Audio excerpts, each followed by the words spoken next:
Okay. Let's see if this works. Perfect. Alright. What's music on?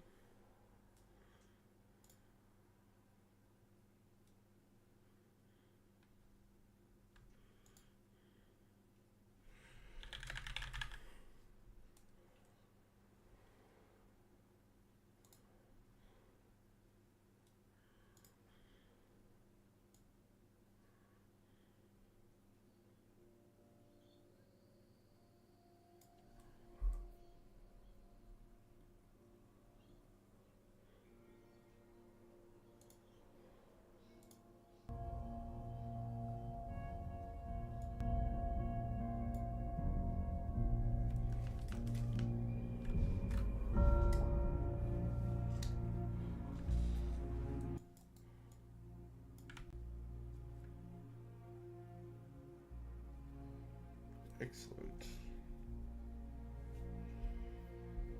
Alright, got that open.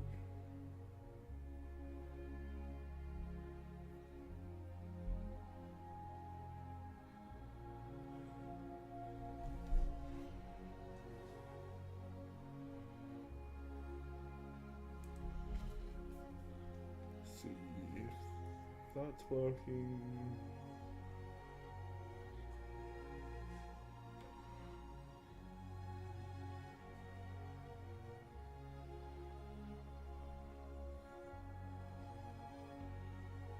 Perfect. Looks awesome.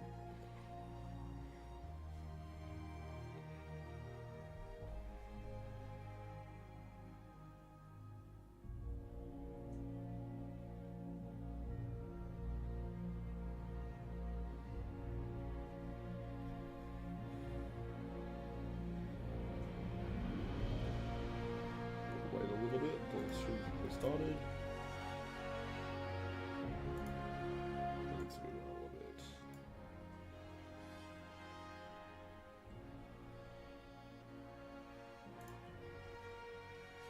Here.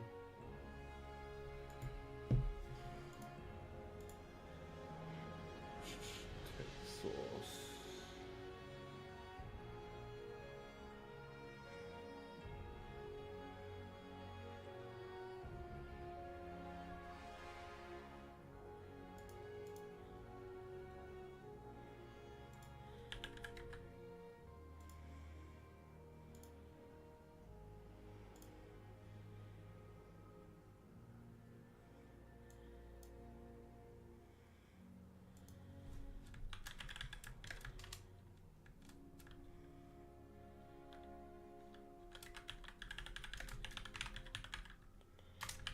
Decipher villains. No.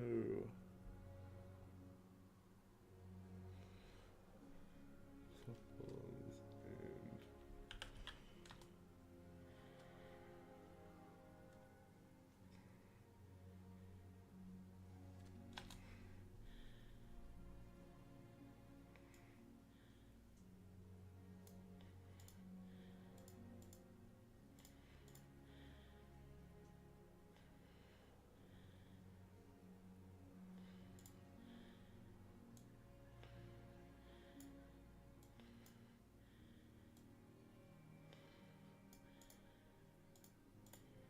okay, so we've got the goals on the side there. Should work.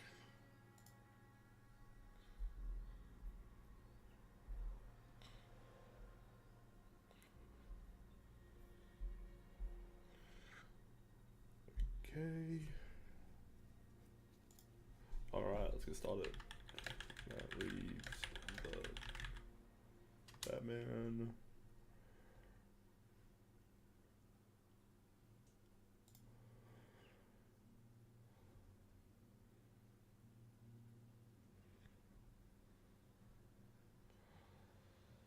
Okay, so this is what the interview is that we'll watch shortly.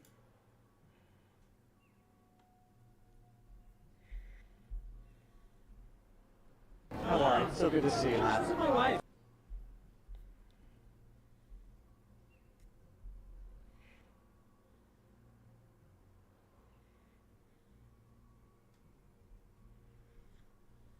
go.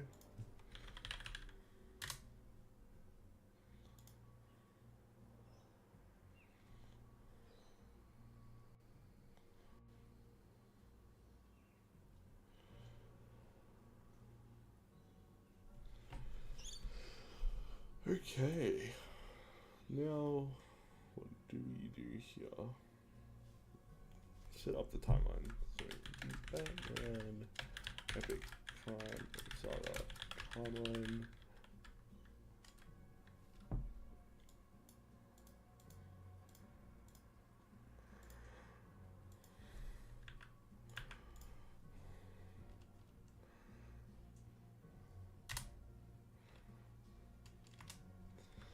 Okay.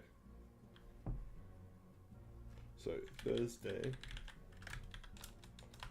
October 31st is when the first movie starts. The bit rate issue. It's worrying. Okay, so there's October 31st. Mayor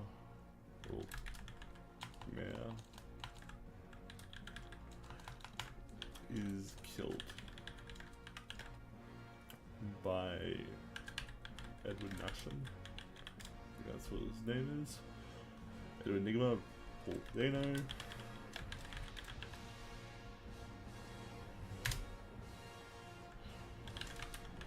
Batman investigates the crime scene, meets with Gordon.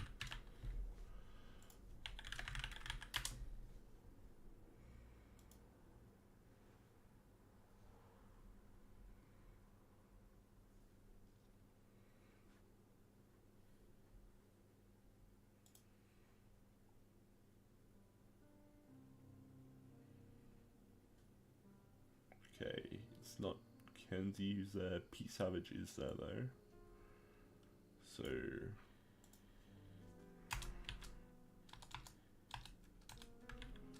Pete Savage.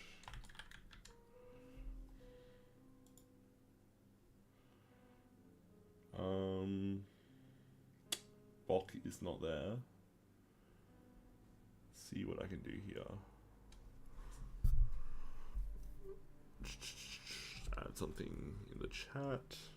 Advertising my interview with Con O'Neill.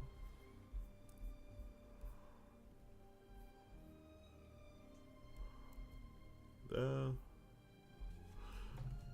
Read my interview with Con O'Neill.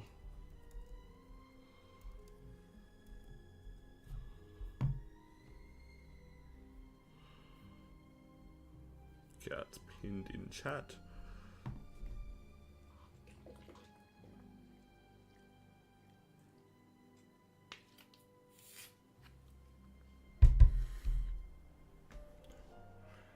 Alright, so the entire film takes place over the course of a week.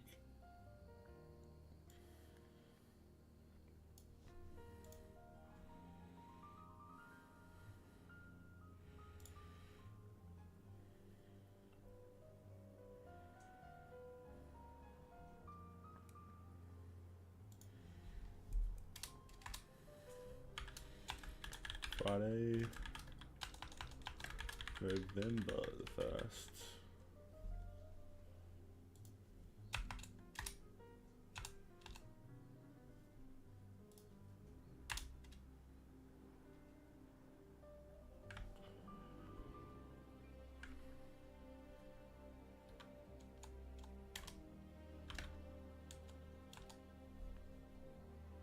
Let's format that a little bit better. There we go. Pete Savage is killed by Edward Nashton.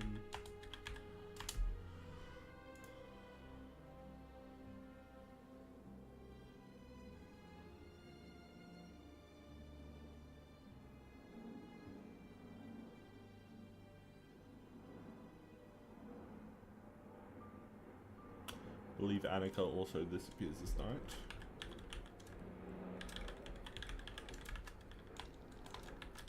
Look at that. Strangled.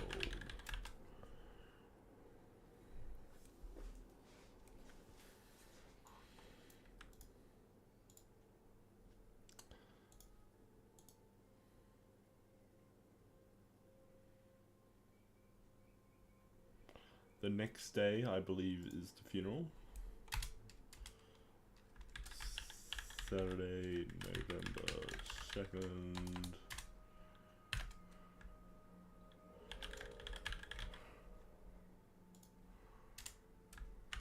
Batman enters the 44 below, looking.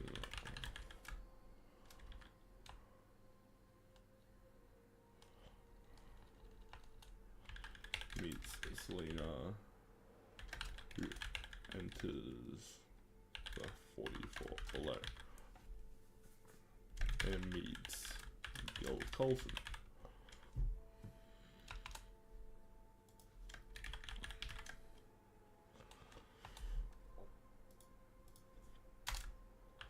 Gil Coulson is kidnapped and forced into terror plot.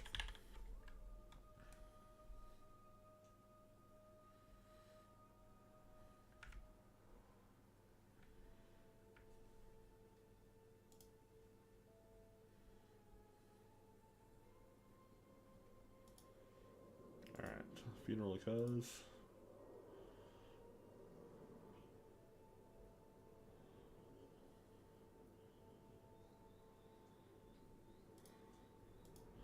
Not much does happen this day, I don't think, but the funeral does occur. Batman arrives at night to speak with the Riddler through Coulson's phone. Coulson dies. Batman knocked out. I believe this is the early hours of Sunday, November 3rd.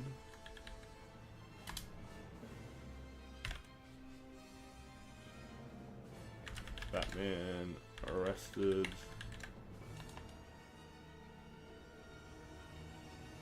Or rather, in police custody.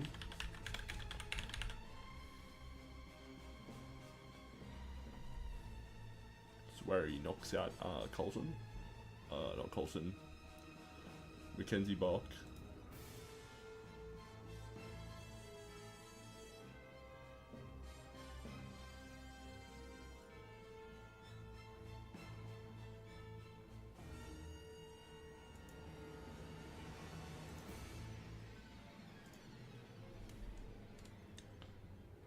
Bach escapes.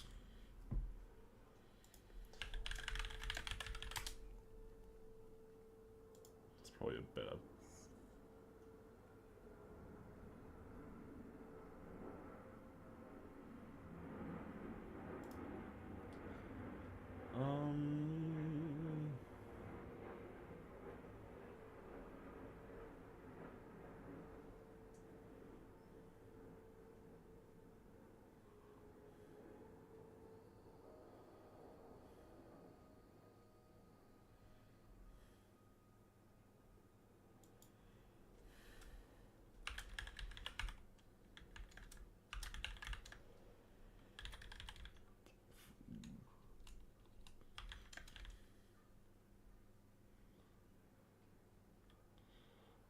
Gordon and Batman go to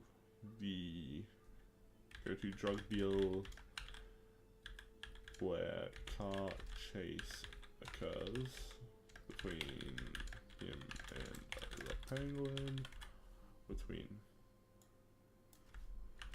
Batman and the Penguin.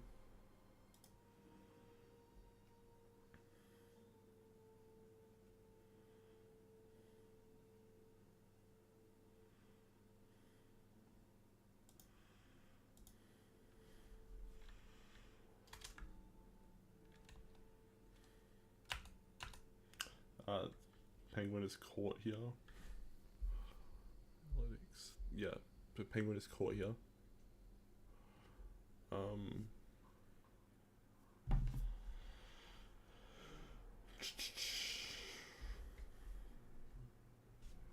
Penguin is caught.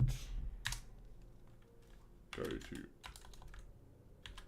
orphanage, see occurs.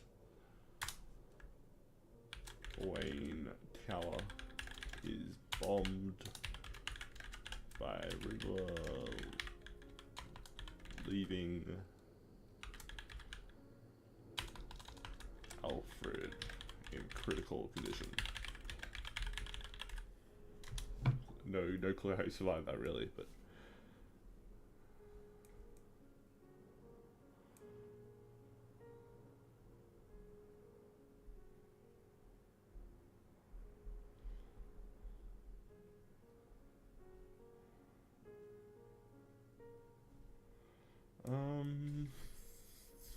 what's next?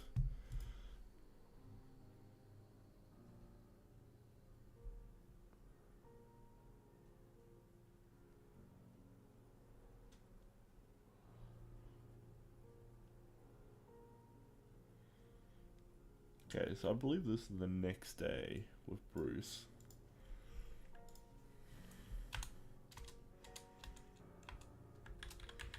Sunday, Saturday, Monday, November 4th.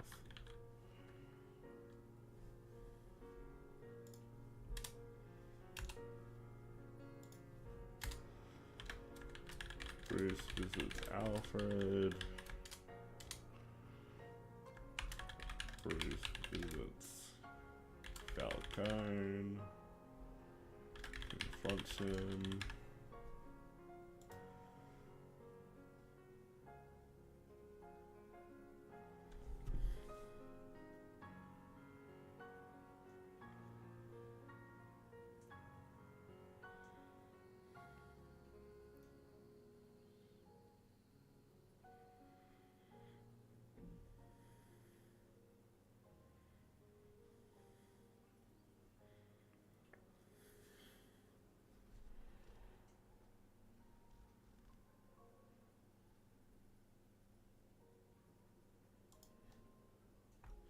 Confronts him, then Selena visits Falcone to kill him. I hope that's, I'm not sure if that's the same night. We'll put a question mark there.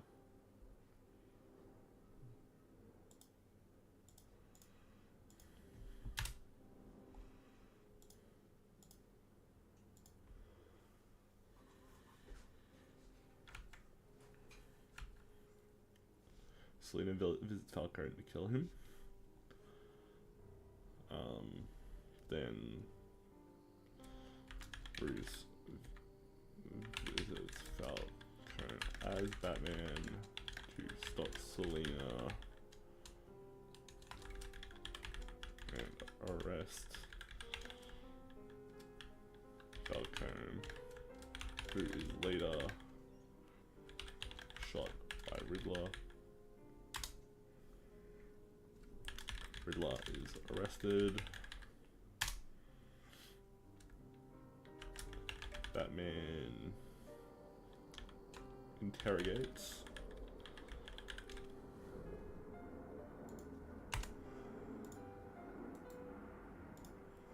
Interrogates the Riddler.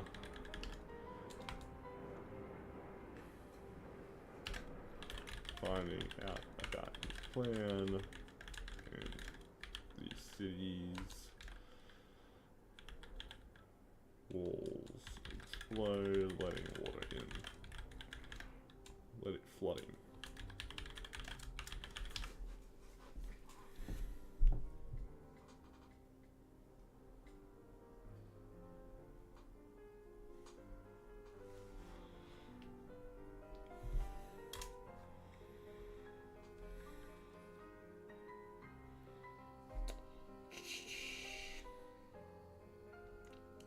October 6th. Okay, so really Wednesday, November 6th. Batman saves people on the rooftop and assists in reparations. So, I think here it becomes Tuesday.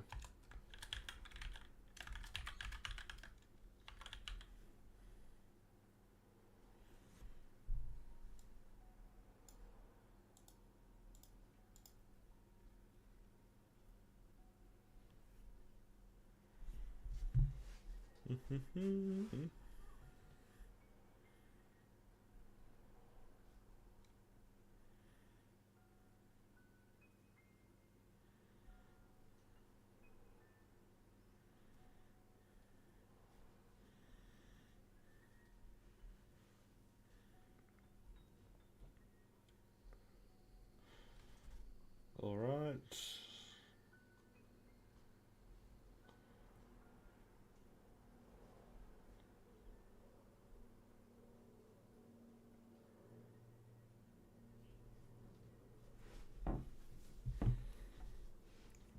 Awesome. So that's the Batman, which we'll put as red.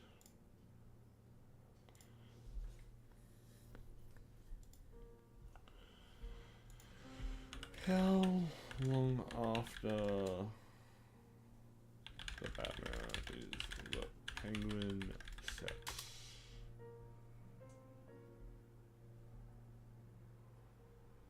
One week after, so November 13th, okay?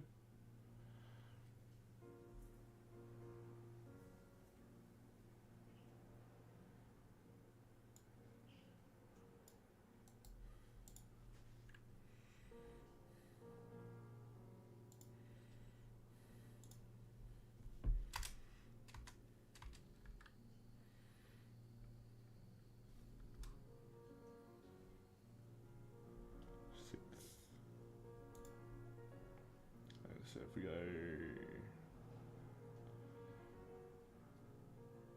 1, 2, 3, 4, 5, 6. Yeah, so I think it's exactly 8 days later.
Okay.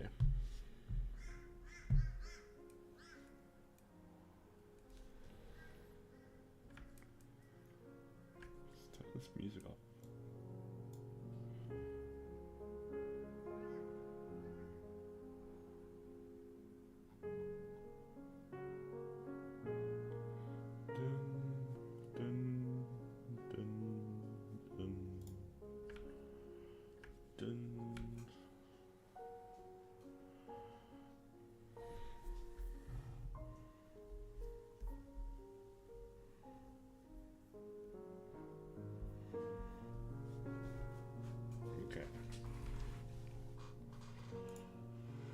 Kind of forgetting what happened here. Episodes. November 2022, yes. 1 week off. So. Okay. Oz steals valuables from the Iceberg Lounge. Report by Carmine Falcone, who he kills. No, not Carmine. Alberto. And we're gonna do this in blue.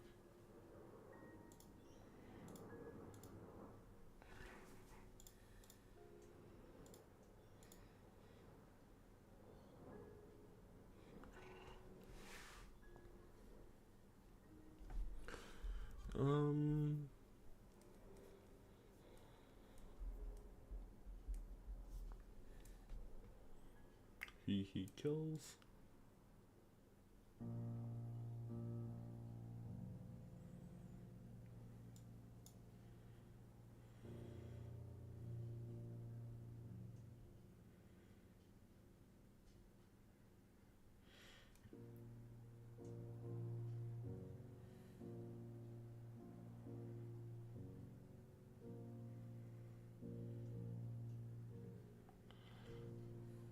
Okay.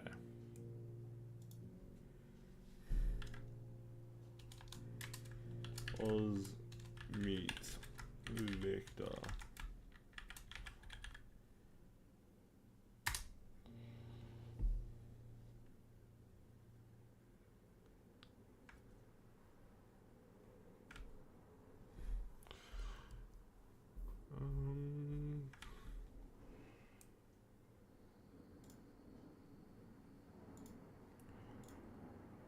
Yes.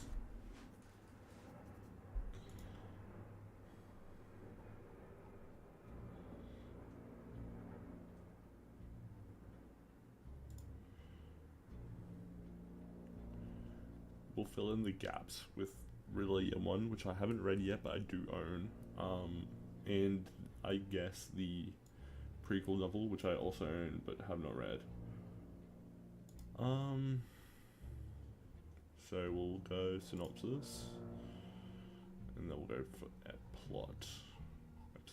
Episode.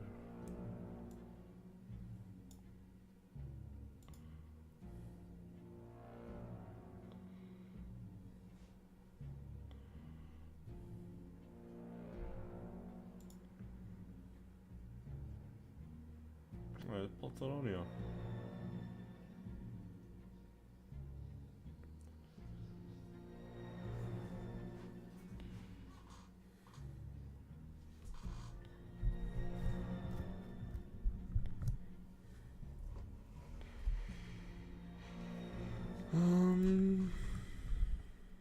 Okay, Oz meets Victor. Oz meets Sophia on the next day. This happens overnight, right?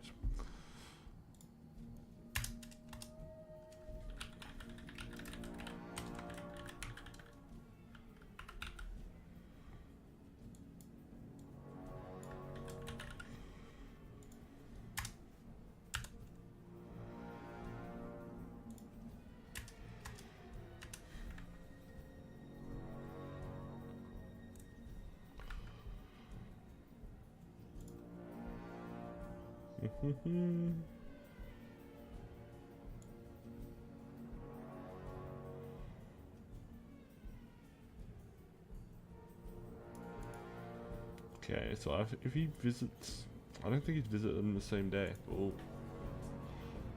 I guess he does. Oz visits Mother.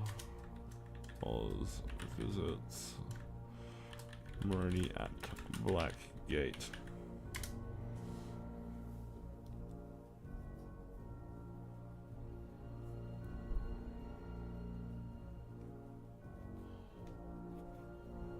Okay, Oz visits Maroni at Black Gate.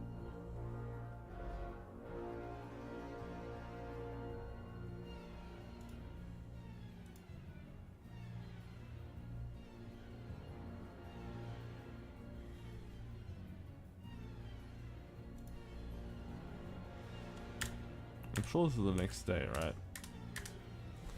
Saturday, November 15th.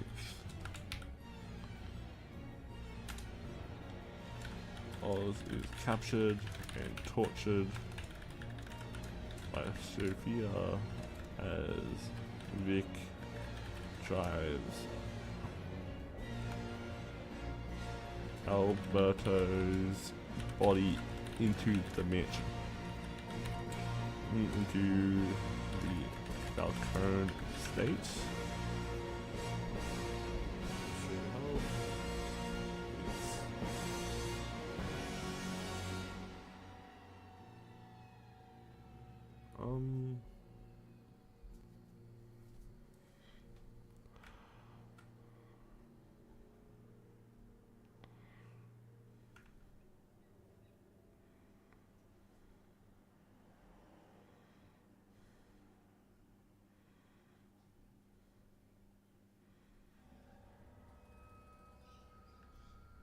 To the Falcone estate.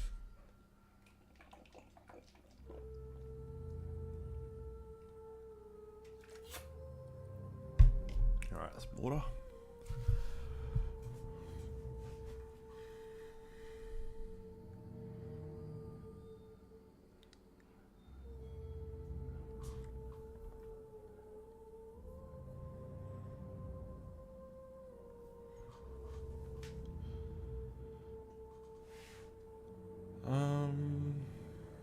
Alright. Because where episode 2 starts here.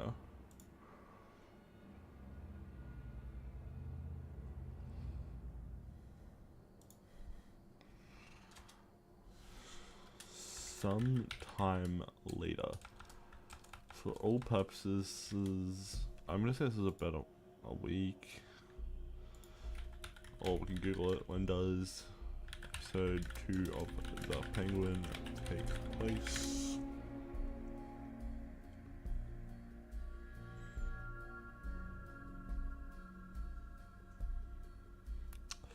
Okay. Google AI is not helpful.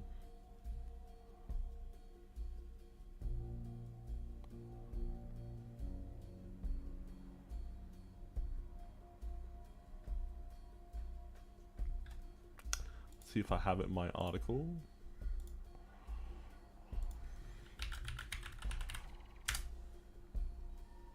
Featurefirst.net.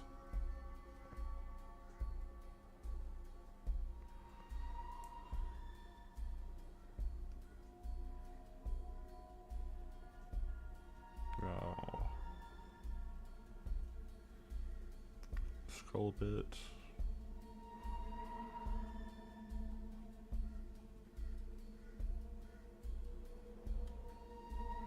This is it.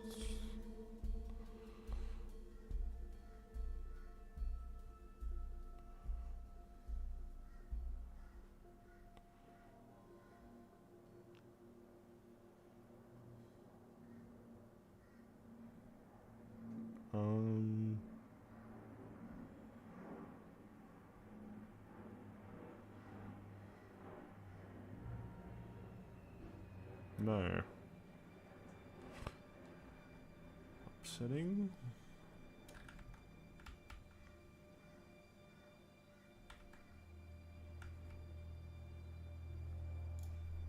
Okay.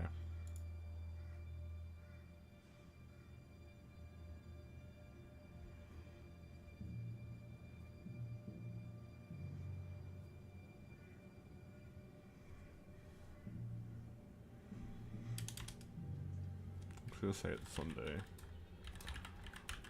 16th.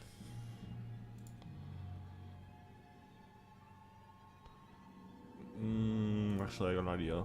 Alberto phone the Penguin. He had a phone. Easter egg. Yes, excellent, excellent, excellent.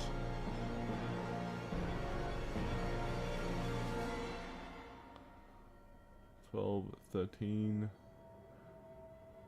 18th was the shipment.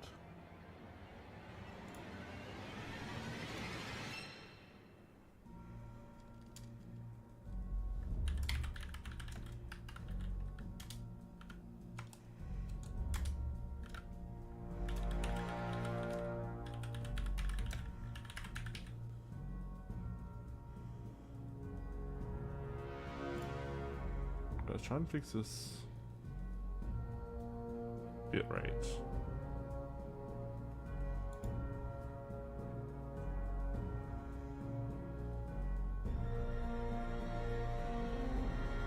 Stream quality's good. Glad to hear it. Settings.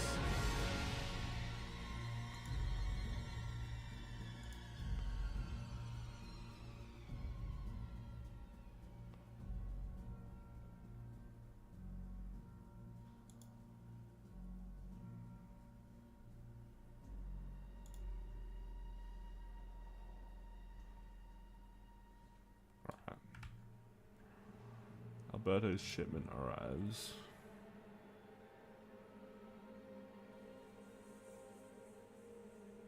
And Gotham Knights is a basketball game, I think, on the 23rd. Okay.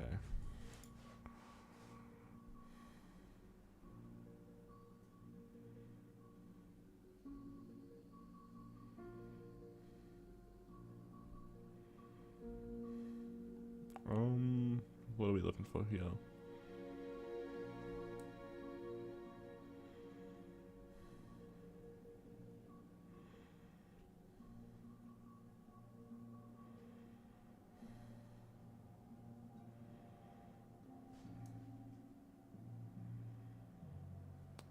Okay.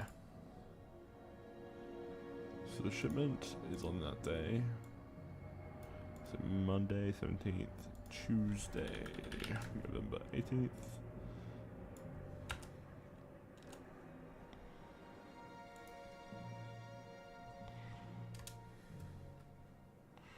Shipment is jumped by Maroney Crew.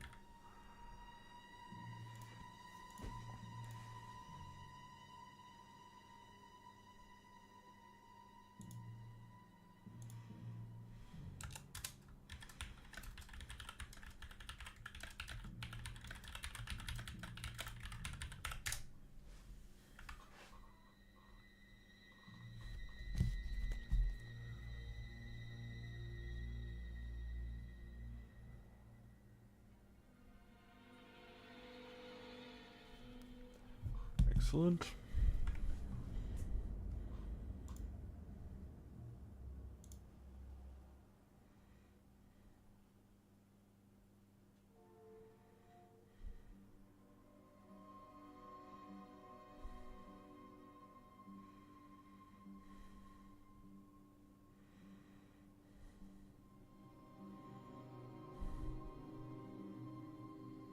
Okay.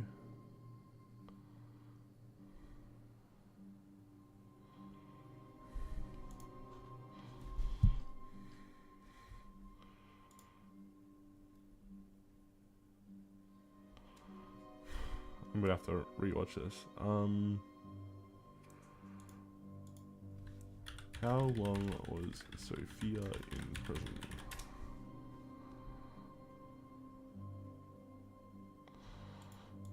Falcone.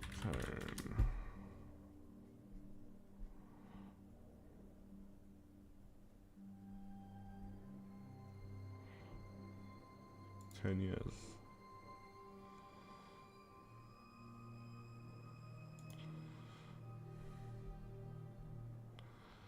Okay, so in 2012,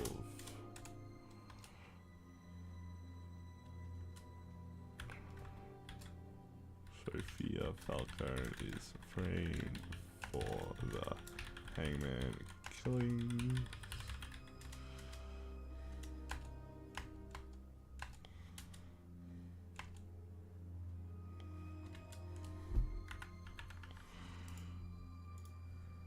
Looks fine to me.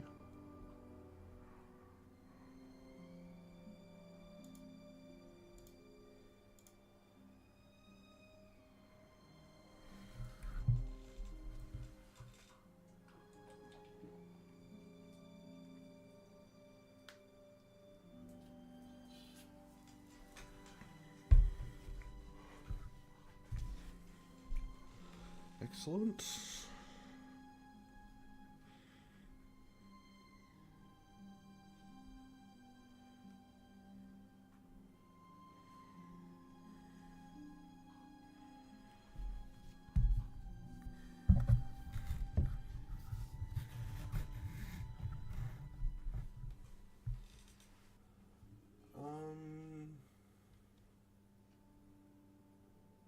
it's a little too complicated, I think. Taking space through over time.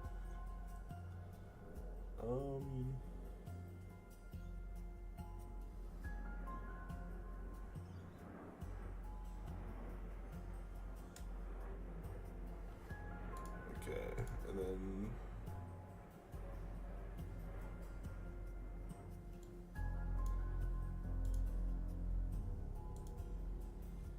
that.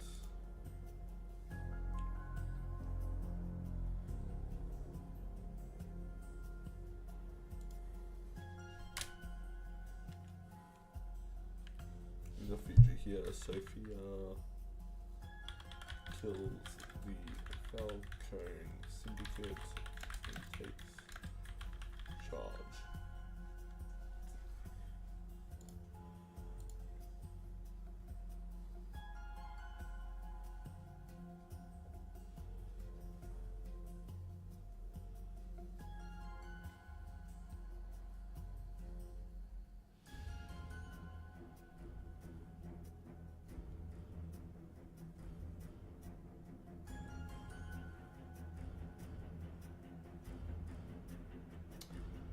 Okay, add tab to a new group. We'll have these for group as well. And we are gonna move this group over here. And we are gonna start a new project while we put that off to the back burner. We'll probably come back to it though.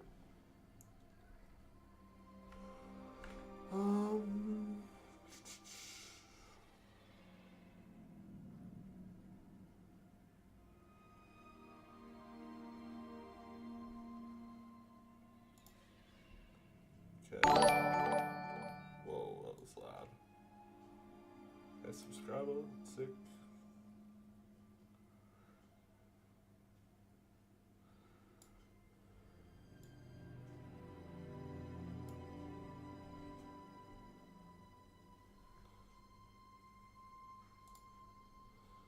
Okay, so we're gonna do a new Google Sheet, I believe we'll do.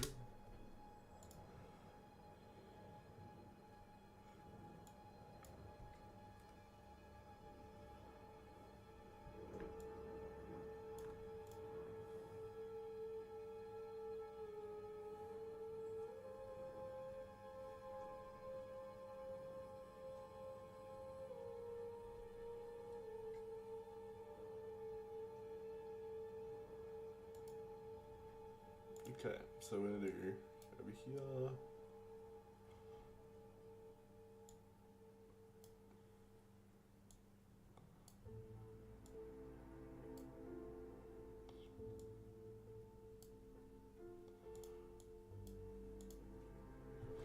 Okay.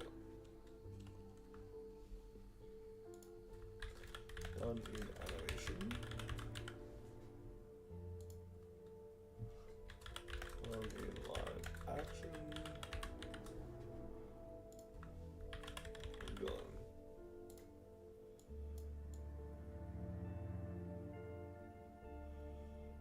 Okay, so let's go to let's go to L. And we go like this, like that.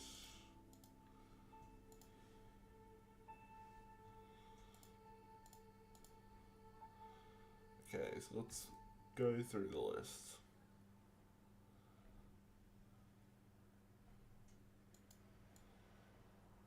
We go here. It's just counterintuitive to.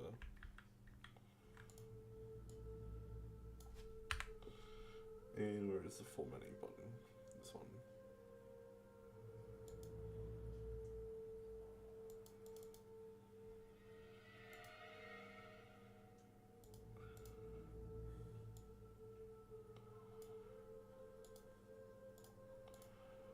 Okay, so the first one, obviously, Hush, the Batman.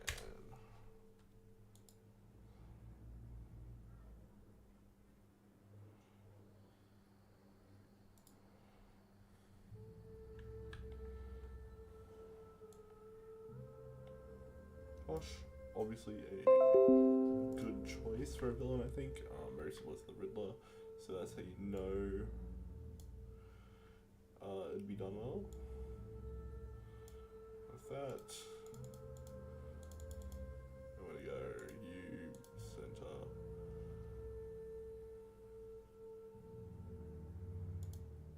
Center line. Done an animation. Hush. Animation. Yes, he has been.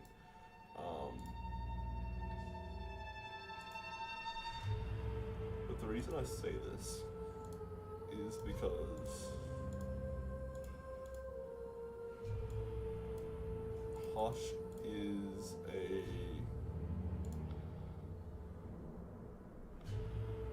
popular character.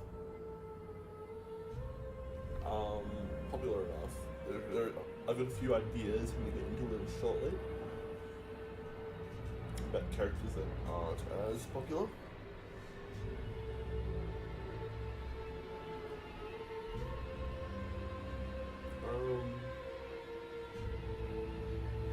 Let's turn that as music if I'm into that actually.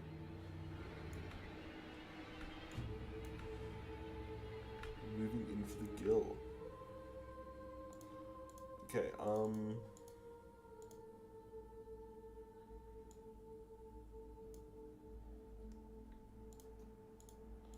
okay, next one is the second most popular prediction.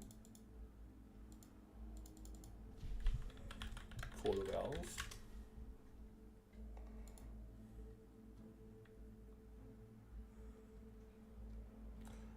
These ones have appeared in a video game, Gotham the TV show, but never a live action movie. Court of Owls animated movie. Batman vs Robin 2015.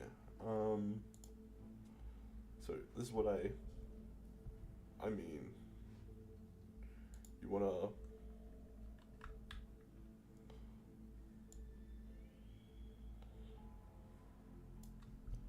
not, even if they're like, I don't know, in a bunch of things as a villain, it can still be possible, because yeah. Next one that comes to my mind is Phantasm.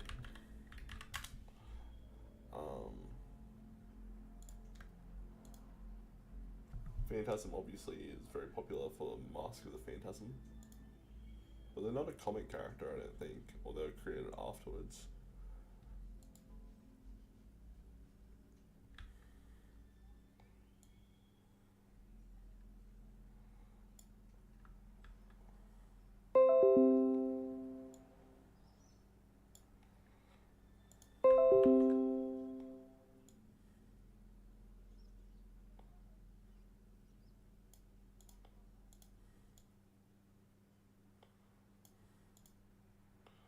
Yes, they have been done in animation.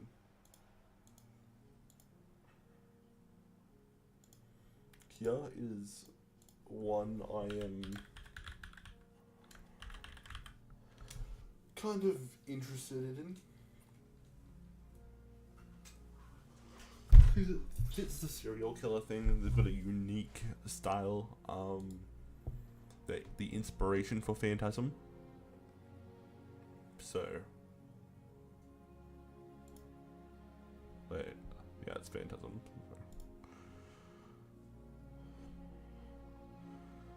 See, absolutely. In other media, yes, so heavily take inspiration. But no, I really like the look of like, especially this one.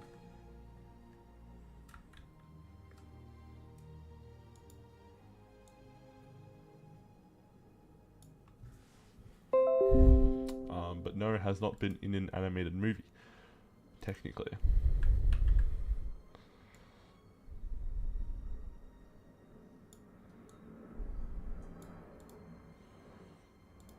and so we go red here.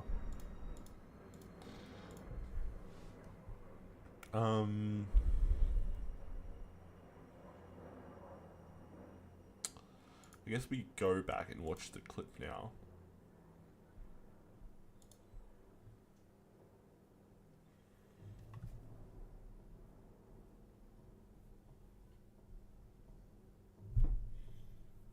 Wow, nearly been streaming an hour.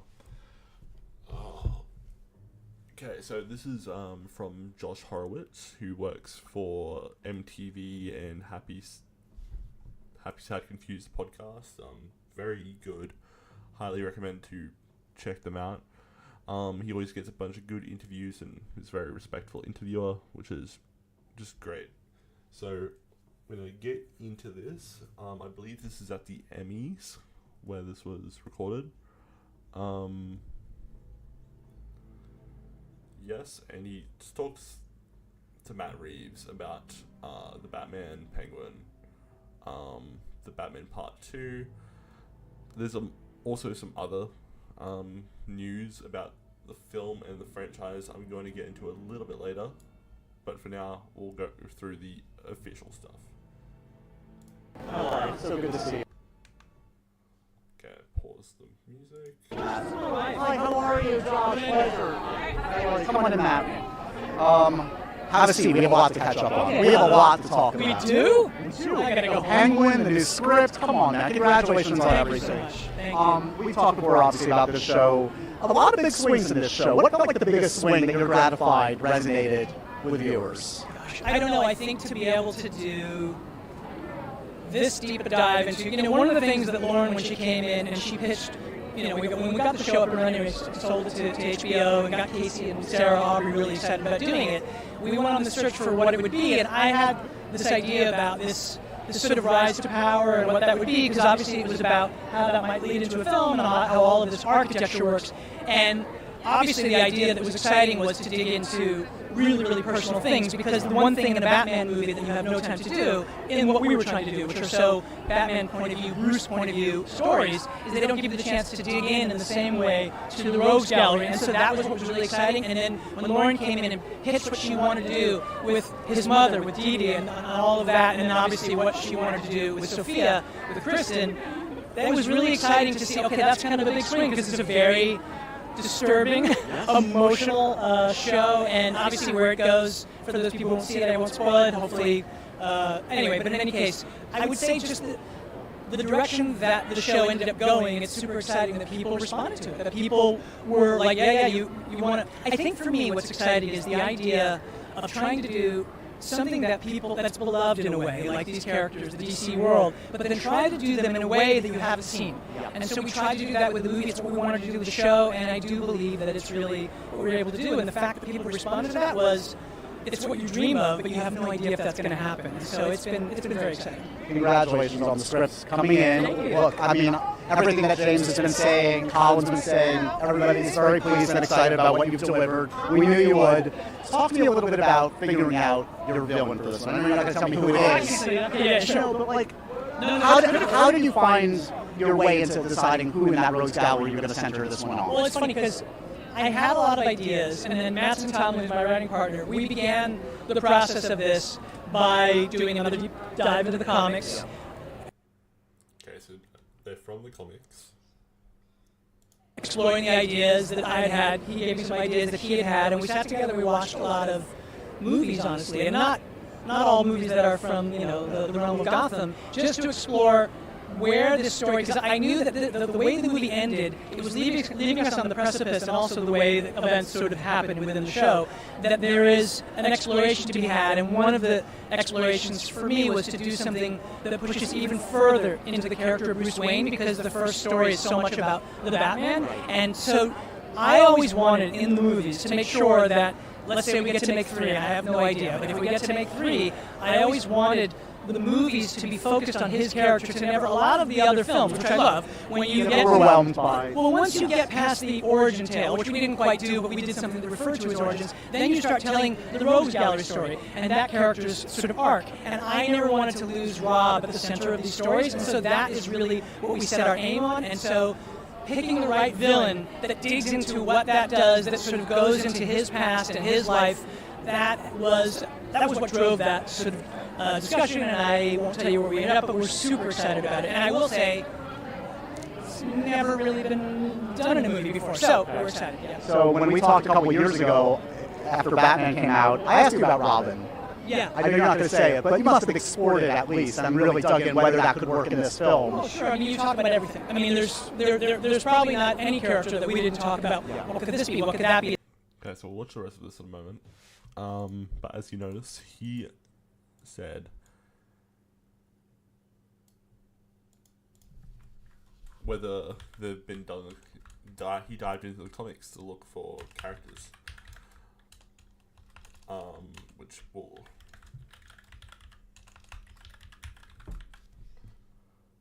which raises another issue, I think, for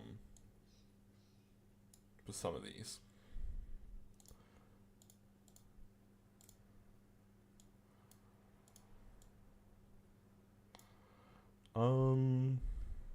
Here we go, and you.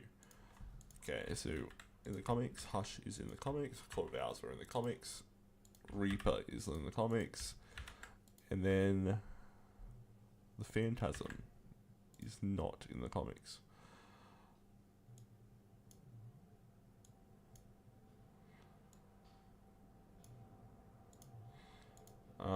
So already done. We've got Joker, Riddler,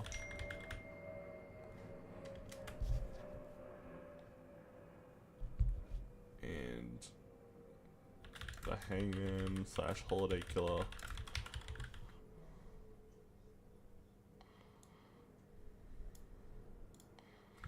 Carmine Falcone, Maroni. Then we also got the Penguin. I'll be back in a moment to make a phone call.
And we are back. Okay. So as I was saying, here are the villains we've already done. Returning. So we've got 4 returning villains, 2 dead ones.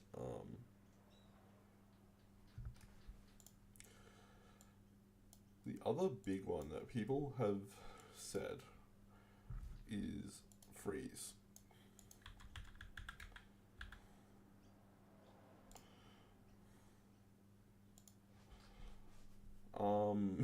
Which after all was done in Batman and Robin in this disgusting format.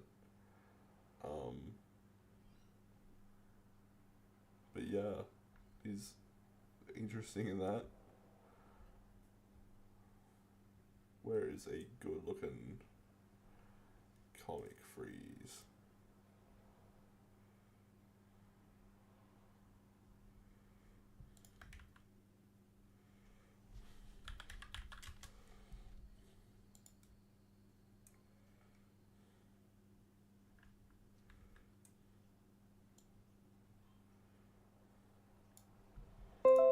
Now, the issue here is he has, of course, been done in a movie, played by Arnie.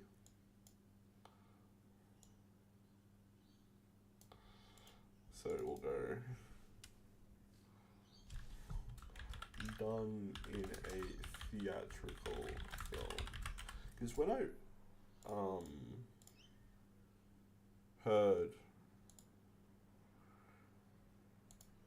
Reeves say done in a movie, I think he meant theatrical film.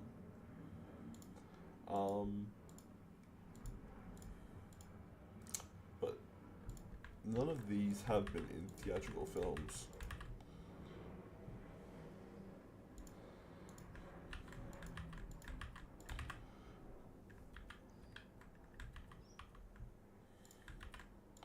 And then of course you got Freeze here.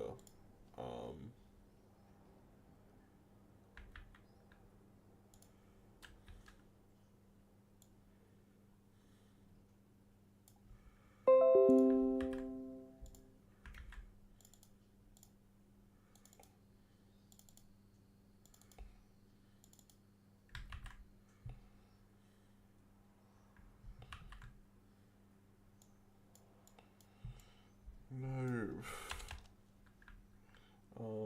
Insert. Wait, we'll go here. Pastes.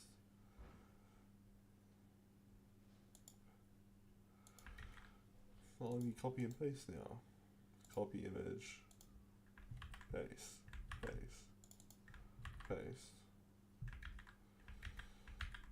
Okay, not entirely sure that's happening.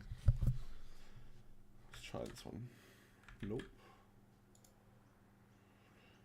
There we go. Paint format. You reset.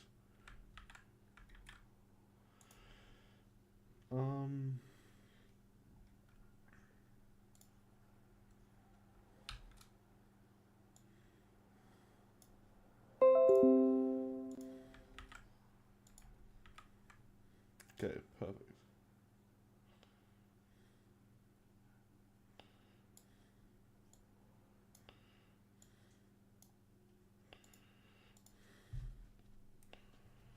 Okay, next one is also another that has been done in film, I believe, at all. Or to double check if he's done it in Professor Pig.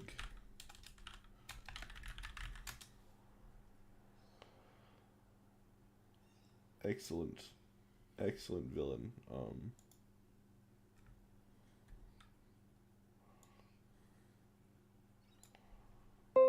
Quite disturbing, especially where the places they went in the Gotham TV show. Definitely not done in a theatrical film.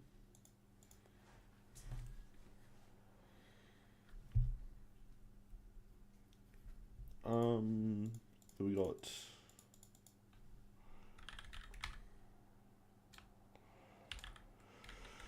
Professor Pig.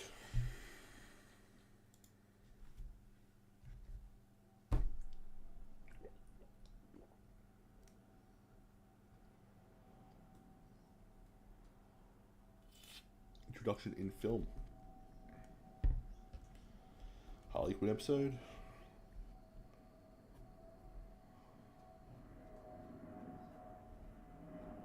Okay, so who's in the animated film? Sadly.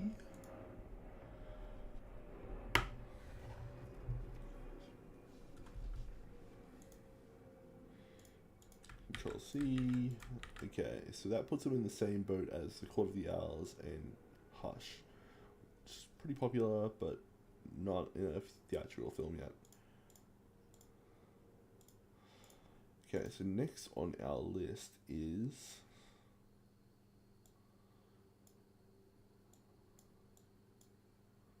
not actually quite sure. Let's have a look at the Batman Part 2.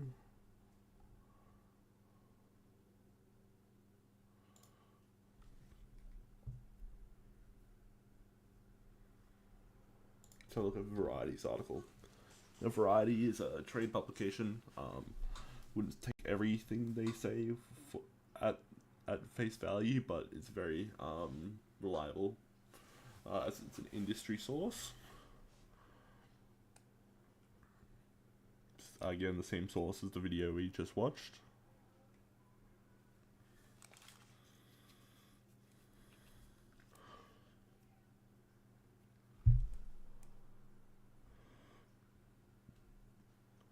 Yeah, so the antagonist for the Batman Part 2 has never really been done in a movie before. Okay. Then you also have other characters like Bane and Poison Ivy who have been done in films, but not properly, I don't think. But then again, that movie, what can you consider proper? Let's have a look. Gosh, Court of Owls. Let's have a look here.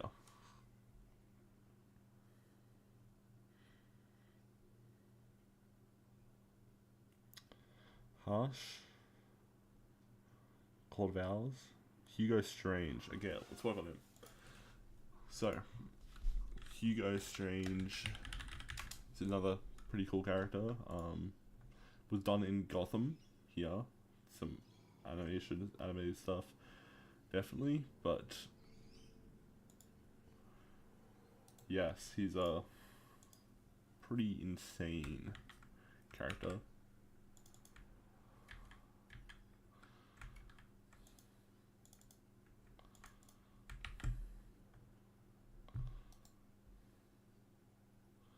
Come on, man. What's happened?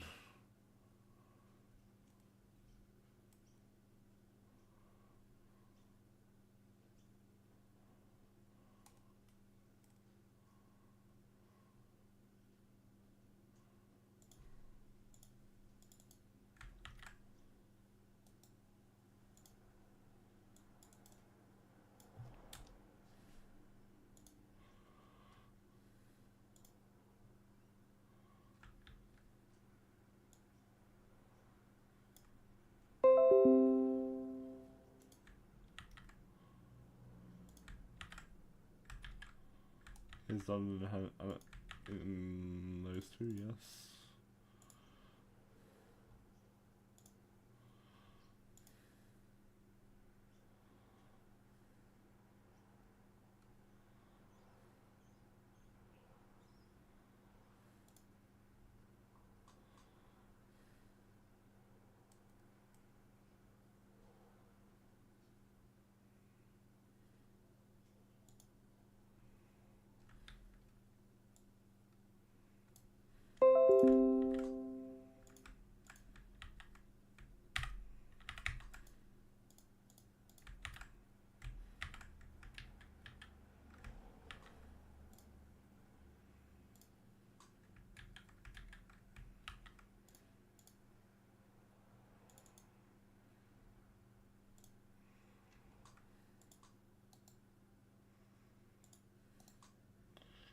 Okay, let's see if image address works here.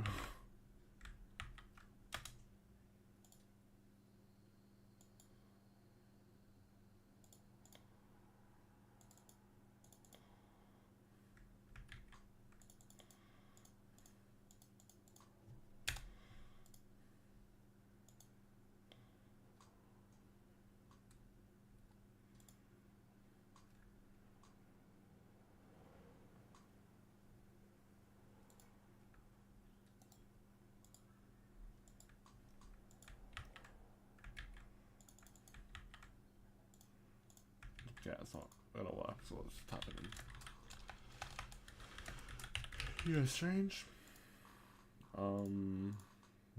Next one is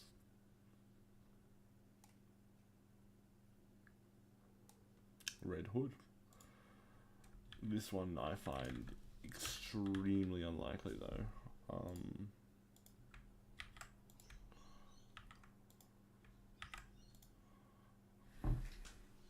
For obvious reasons. Jason Todd has not been introduced, let alone like Nightwing, so would be kind of hard doing that. Ventriloquist and Scarface.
Yeah, it's still not working. Absolutely done in animation. Absolutely in the comics. No, not in live action. So these are the most likely, I think. Let's continue watching this video. That's part of the beginning of anything, so. And we know that Colin's in it. Are we going to see Kristen Milioti, of course, in this one? Kristen's not in this one, but that's because we were so deep into the script by the time we were in the show. So, but we'll see. I mean, I think she's incredible. What she did in the show is just astonishing, and what Lauren did in creating that character. I mean, creating this version of the character is so special. So it would be really exciting to do something with her. But she's not in this one, in full disclosure, just because we were so far along in the story that it was like, oh, it might upset the apple cart, let's say, given where the story goes and what we were exploring. You know, there are some things where it's like, oh, we'd love to do this, but actually that doesn't fit within where the story goes. You gotta follow the story. Of course, yeah. This is an interesting quote to me. Since Sophia Falcone as a character was left off talking with or interacting with Selena Kyle via note pen pals.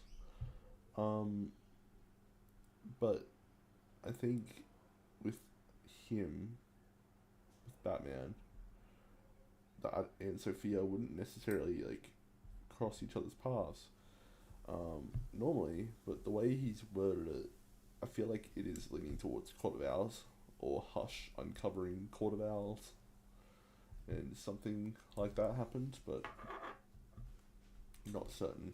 Talked to James a couple months ago and asked him what directors he wants to make films in the DCU. He actually mentioned you, because you haven't made your DCU film. True. Have you guys talked about, I mean, you're going to be busy with Batman for a couple of years, but do you have ideas of a DCU character potentially to do down the line? I mean, we haven't talked about anything like that. We have had conversations about how things would work and all that kind of stuff just in general, and so of course it would be a lot of fun. I mean, what I really want to do is I want to play out these stories that we began and make that sort of arrive at the conclusion that I had hoped that we would arrive at from the beginning, but it's very exciting. First of all, I'm very flattered. I mean, that's really kind of James to say, and it would be really exciting to work with them, of course. I mean, and we're working with them on this. I mean, it's a DC, so like it's Elseworld, but it's DC, so it's theirs as well. So, but it's what the future brings and what I am doing will be clear when it comes. Okay. And last thing for you. I mean, are you still thinking about other, outside of maybe another season of Penguin or not, but other stories, other TV shows to build out your Batman-verse? Obviously, Gotham City PD was talked about, Arkham was talked about. Are any of those in active development that you hope to get off the ground? There are things we've talked about, and there are things I would love to do. And obviously, the priority at the moment has been getting the movie into prep. We are now in prep. It's really exciting. We're going to be shooting in April, or end of April, beginning of May. We'll see. We're in prep right now. Everybody's being hired. Slipped the script to Rob.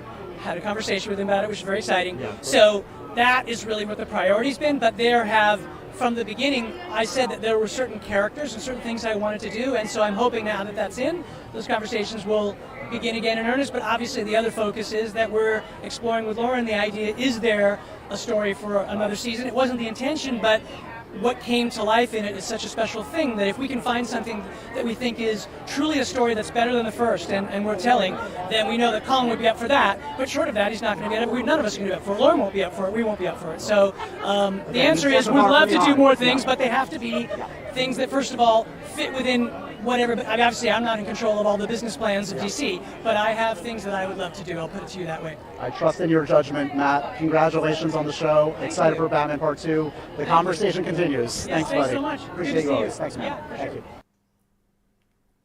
Okay, awesome. Why is YouTube frozen?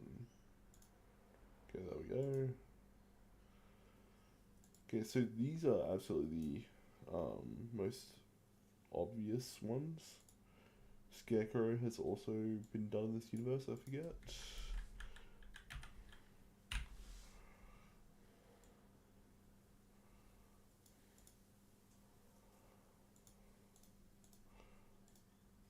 Ordered from most likely to least likely. I'm gonna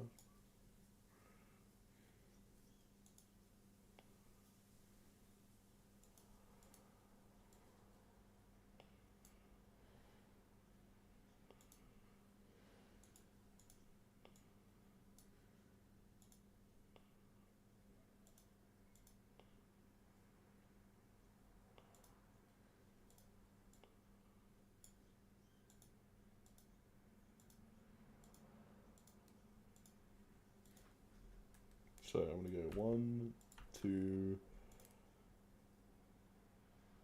3, 4, 5, 6, 7, 8, 9.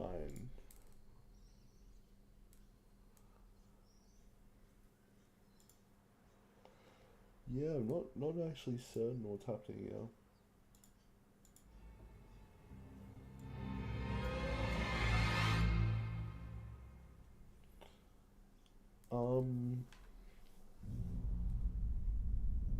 Okay, what to do next? So obviously those are going to be the villains. Obviously the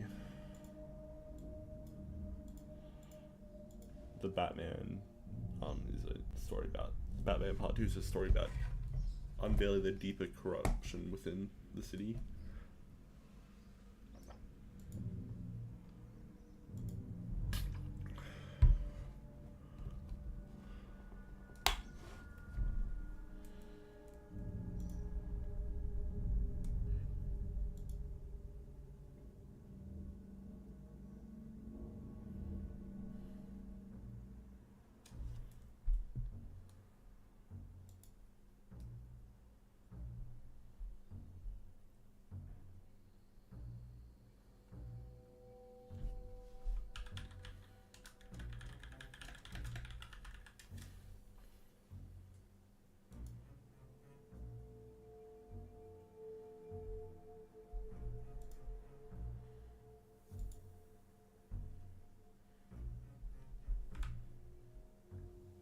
Okay. Open widget.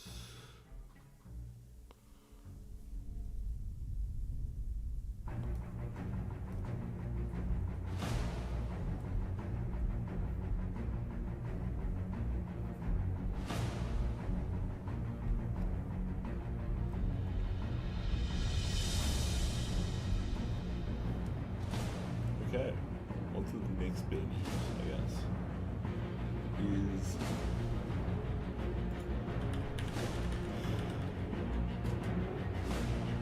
California. Catwoman show.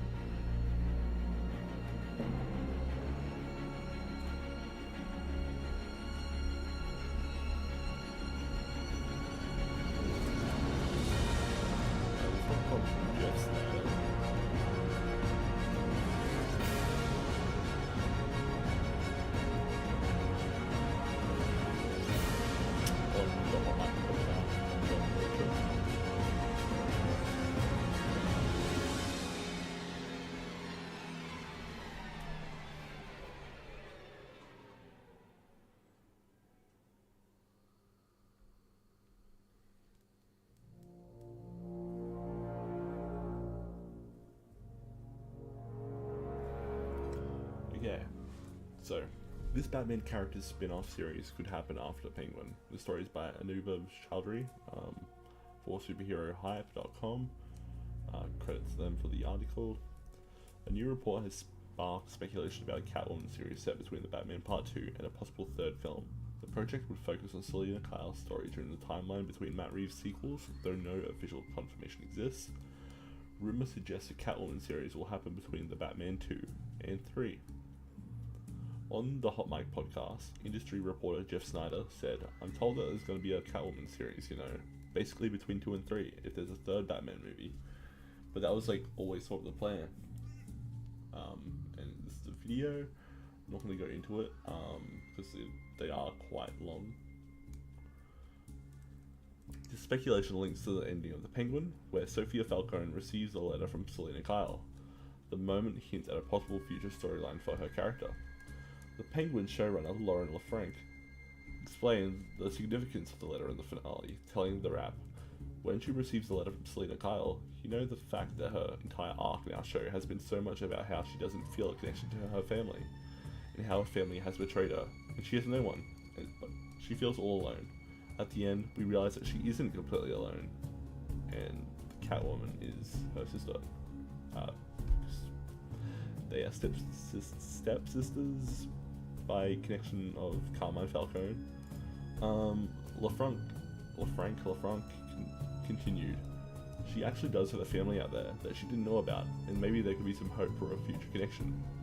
However, HBO and HBO Max CEO Casey Bloys last year clarified that no Catwoman project was in development. Speaking to TV Line, Bloys said, "We've been talking mostly about, is there another story with the Penguin? I have to let him get that movie set up and moving, but Matt Reeves and Penguin showrunner Lauren LaFranc work really well together, so hopefully they'll find something that they think is exciting." Recently, Matt Reeves also revealed new details about the Batman Part 2. He confirmed the sequel's villains will directly connect to Bruce Wayne's history. Reeves explained, "Picking the right villain that digs into what that does, and that sort of goes into his past and his life." That was what drove that discussion. I won't tell you where we ended up, but we're super excited about it, and will say it's never been really done in a movie before. He said the sequel expands Bruce Wayne's story beyond Batman, and confirmed Sophia Falcone will not return, as we just saw in the video earlier. Yes. So, this line here, in regards to this, well, I'll get into the Catwoman news shortly. Confirmed the sequel's villain will directly connect to Bruce Wayne's history. Historically, that has meant Court of Owls. Hush, it could mean as well, but history, I feel like, means the Wayne family's history in comparison to Bruce's family's past. It's an interesting choice of words. Because, Court of Owls are a criminal organization. It's heavily deep-rooted in conspiracy law. And they've, infiltrated Gotham for centuries. But there's also the founding families of Gotham who are involved in this, and Bruce Wayne's family is one of these. Let's see here.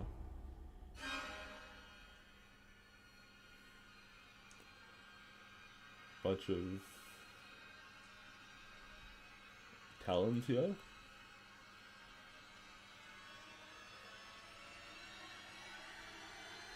Yeah. And members of the court.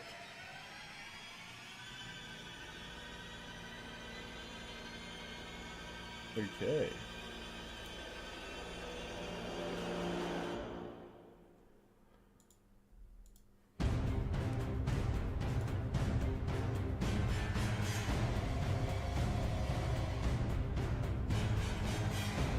Okay, so it's been another half hour.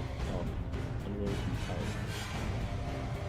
Quick little break, have some water, go to the bathroom. If you're watching, do the same.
And we are back.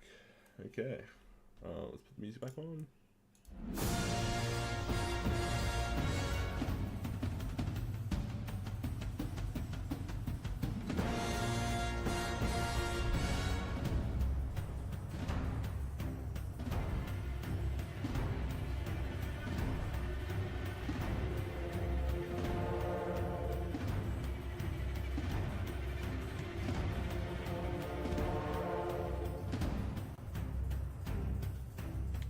Who else has some?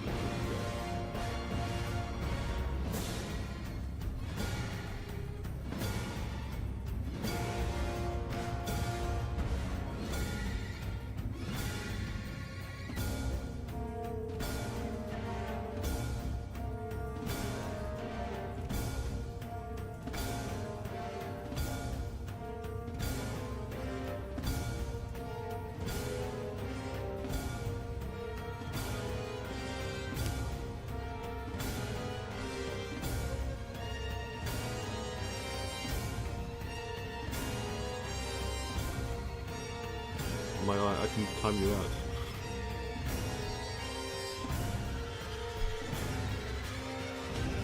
Okay. US change.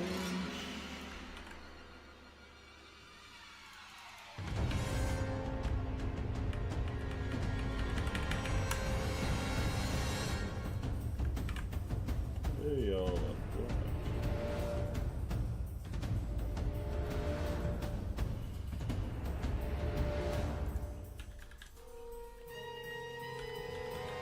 Sorry.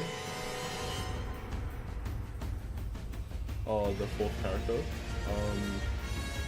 This is Reaper, who hasn't appeared in animation or a movie, but only in the comics, and it was the inspiration for Phantasm. But Phantasm has not been in the comics or movies, which makes me feel like he's not going to be in the Batman Part 2 anyway.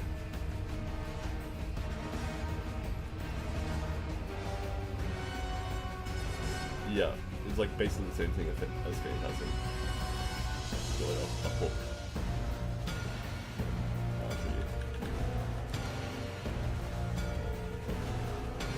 Reaper.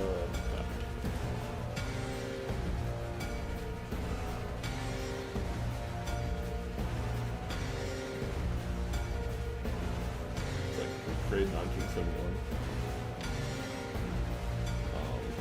Yeah.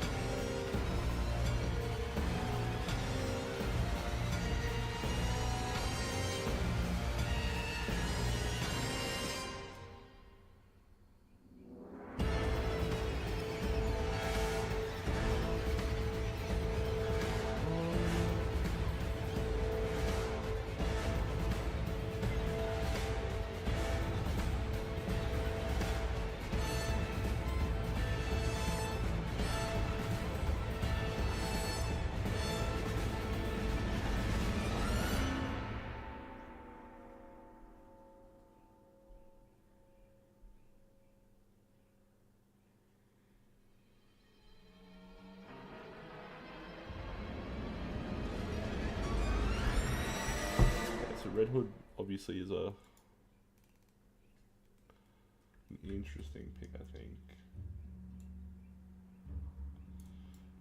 But I don't think Reeves would ever go the anti-hero route.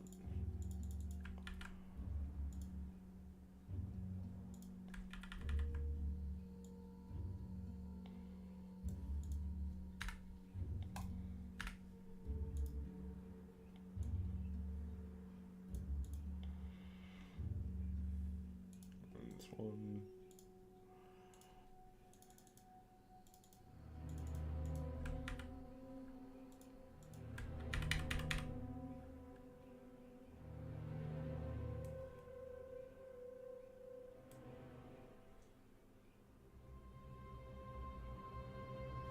Ah, goodness gracious.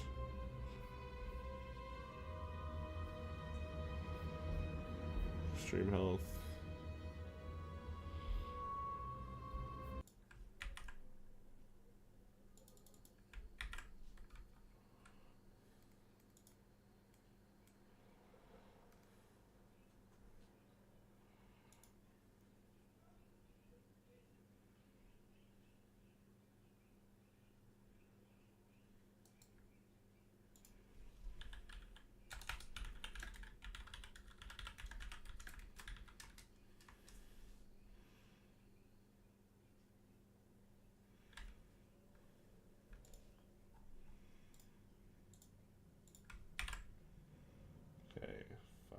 that up there. Ugh.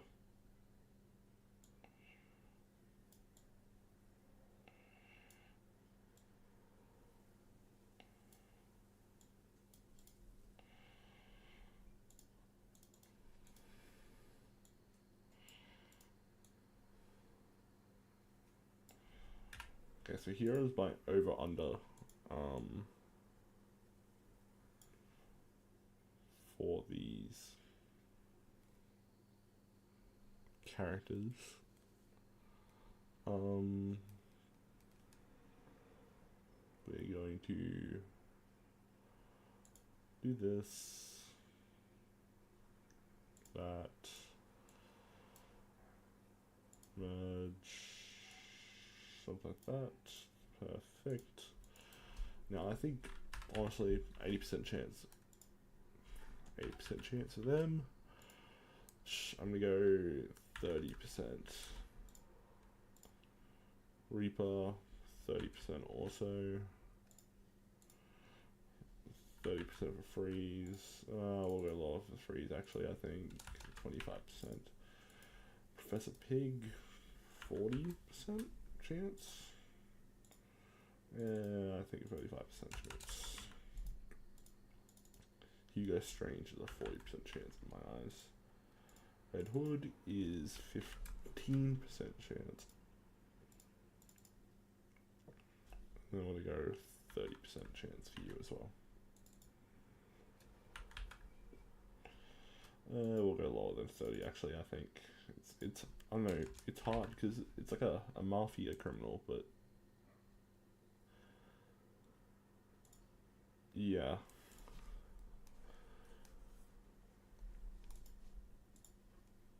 That's my over under for these villains.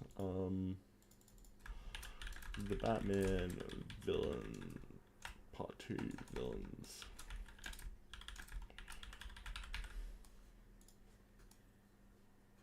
That works.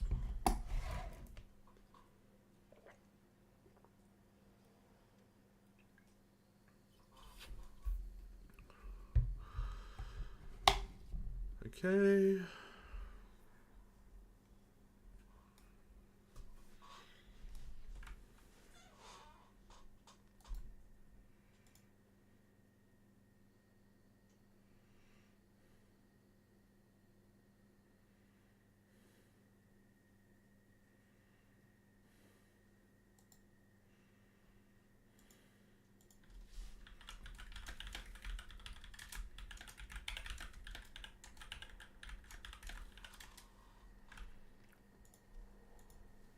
Okay.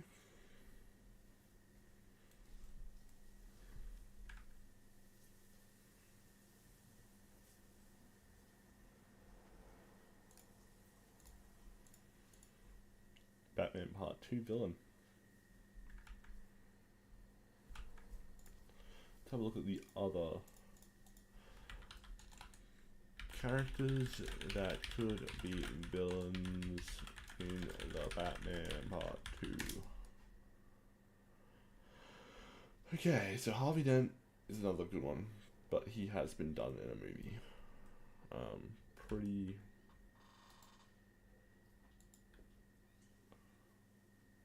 Pretty cool.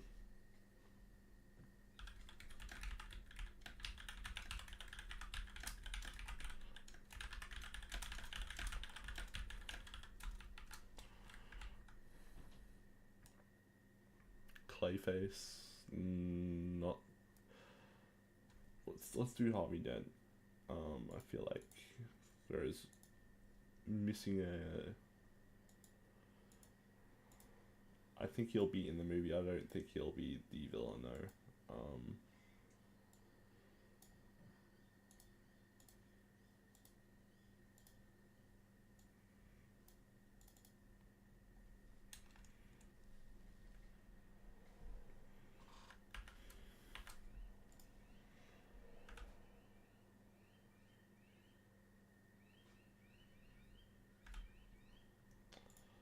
Okay, so we are going Harvey Dent.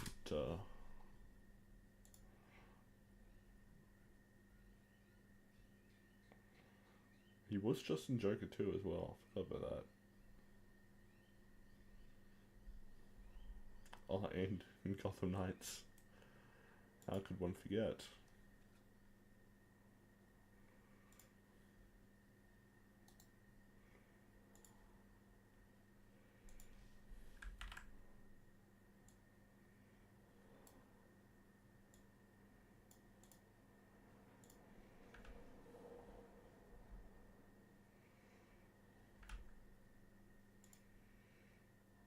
Obviously done animation.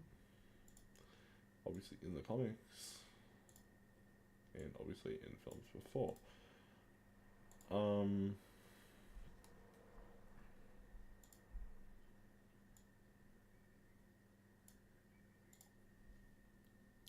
Yes. I feel like that's a totally fair statement. Not as villain.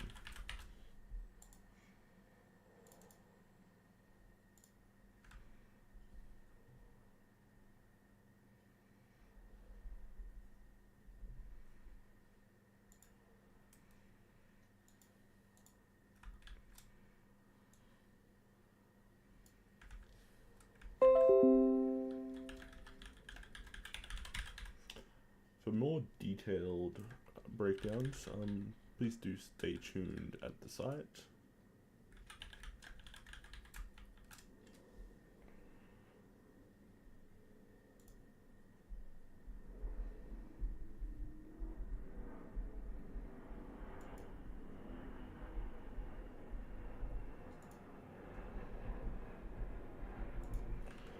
Now, let's dive deeper and find more. Ventriloquist done, Bane, blah blah blah, none of these, but Black Mask is an interesting one. Has been done in a movie though, so I'm gonna skip over him for a bit.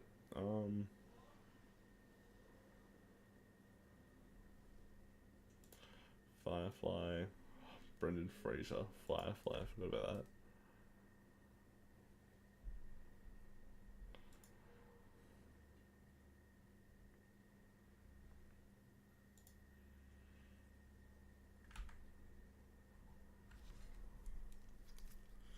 Okay, let's have a look at some comicbookmovies.com opinions.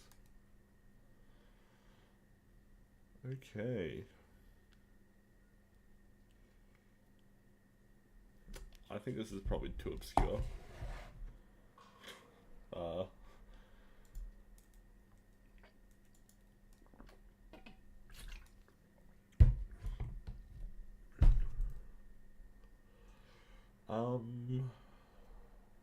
Okay, so Calendar Man could be an interesting one. He was in the Suicide Squad, but was not really in the Suicide Squad. He was like a background character. And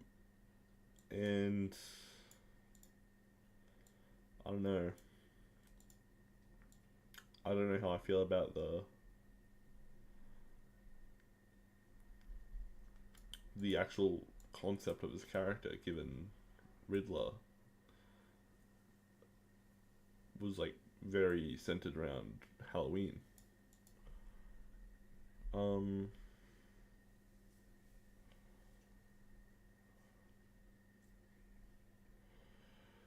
Hush, and then the Court of Owls, of course. We will add Calendar Man into our mix.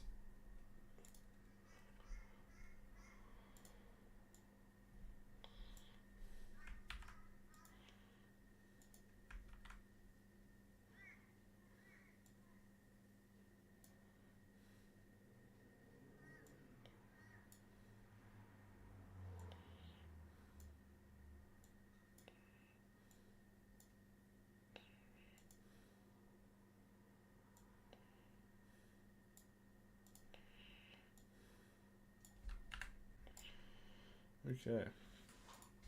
Calendar Man.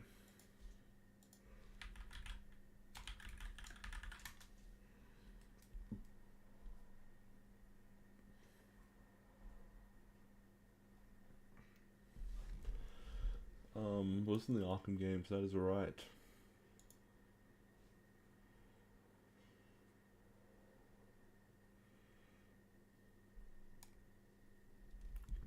internet will load.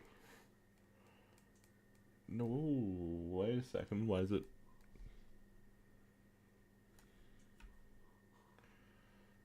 Sorry about that.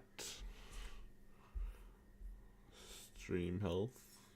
Not sure why my data died there.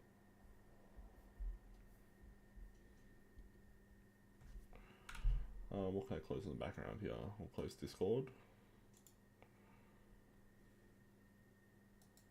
We'll close some other stuff.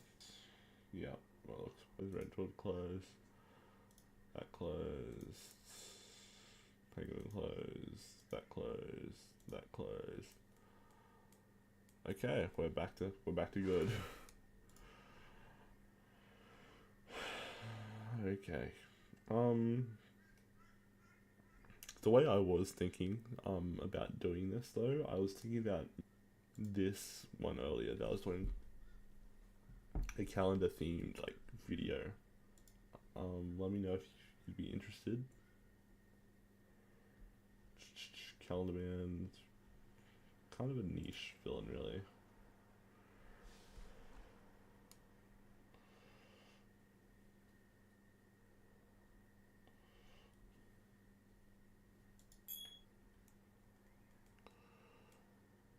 Oh, goodness gracious.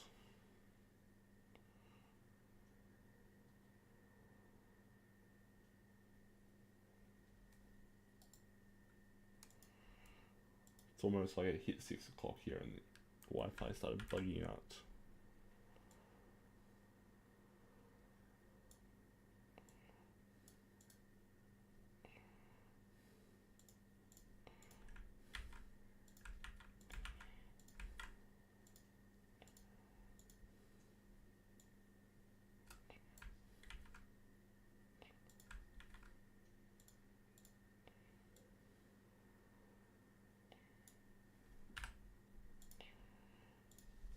What are the chances of him being the villain? I think 30% chance, really.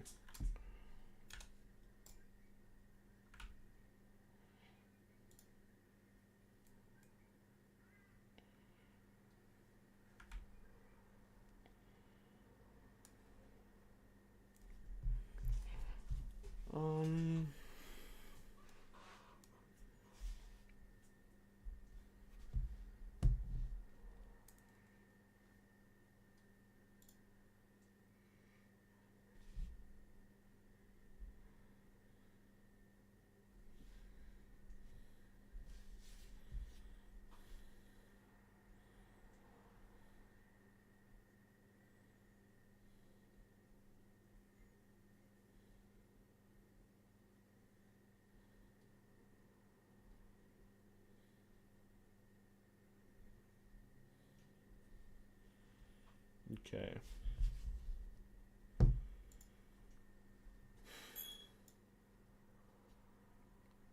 Stream is healthy again. Goodness. Analytics. Okay.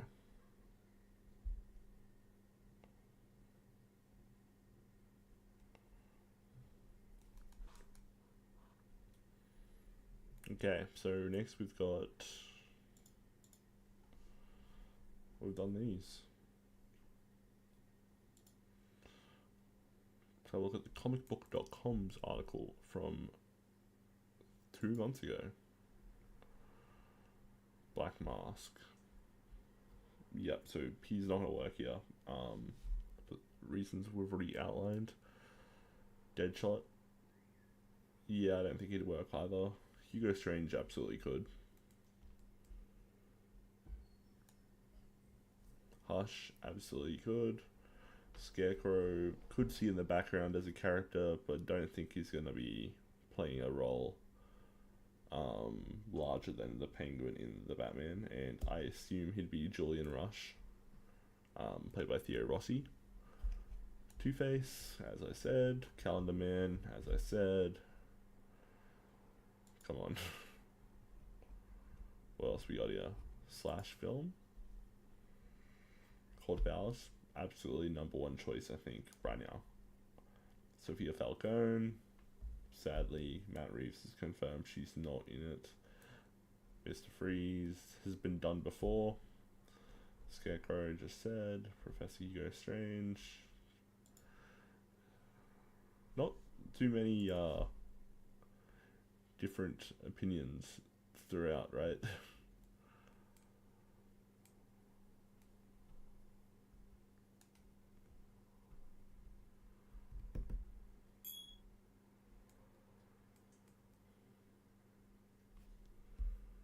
Okay, stream health.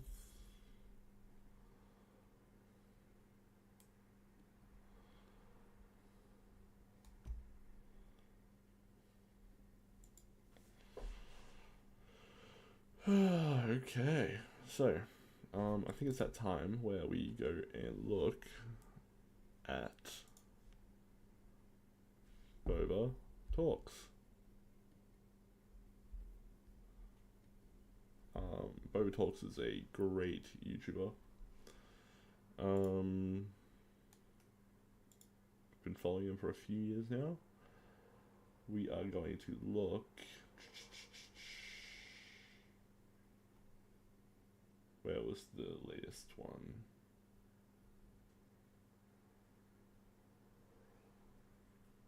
Okay, so we'll go to the latest video. Riddler exposed in the first. So we've got the Batman 2. Would Hush make sense? Let's have a look at Hush.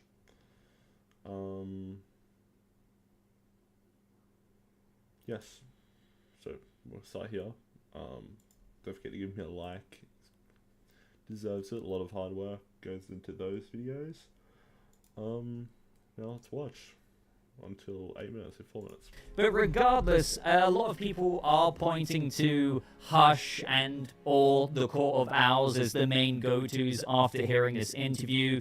Now, when it comes to Hush, you know, I think Hush could be a big contender. I know there's a ton of people as well, and maybe you started typing this in the comments that, oh, but he's too similar to the Riddler, or this, or that. But I think, to be honest, when people say that, I think people aren't giving enough credit to the creativity of what Matt Reeves and Mattson Tomlin would do, even if using Thomas Elliot in this story. So I think we should all know by now that he'd make it incredibly original, and it wouldn't be a retread of what Edward Nashton's The Riddler set out to do in the first movie. Now, I think it's obvious that Hush is being pointed to by many fans because there's a lot they could explore here, especially when he details how the villain of the Batman Part 2 will not lose Robert Pattinson, you know, being at the center of the story.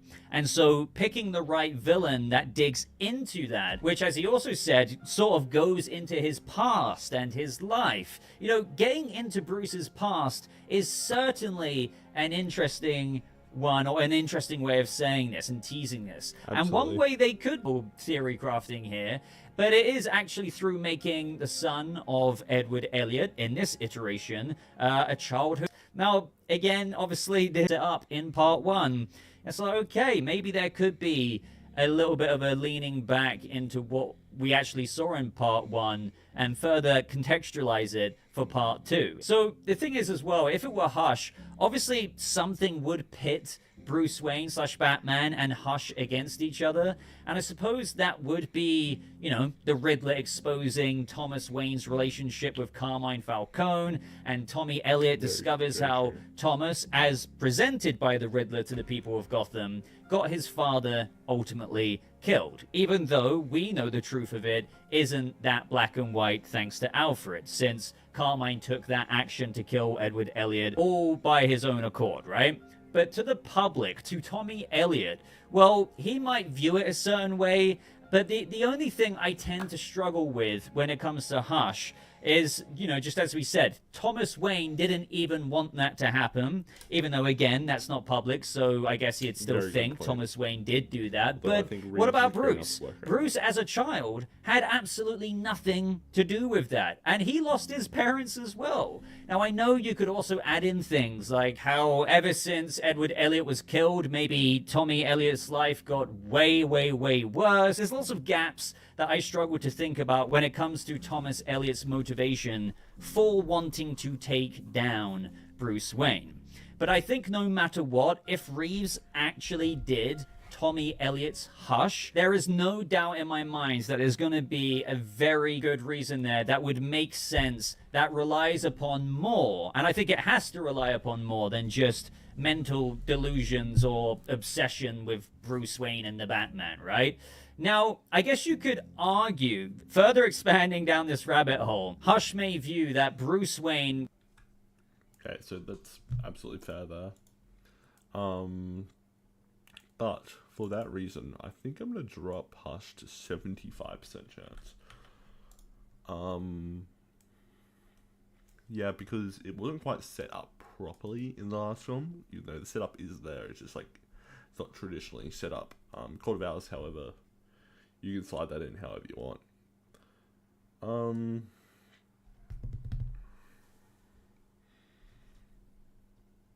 Okay.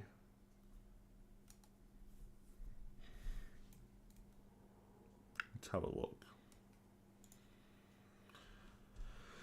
I can't quite remember me and Bat's origin other than he was like a scientist and had something to read about him a little bit.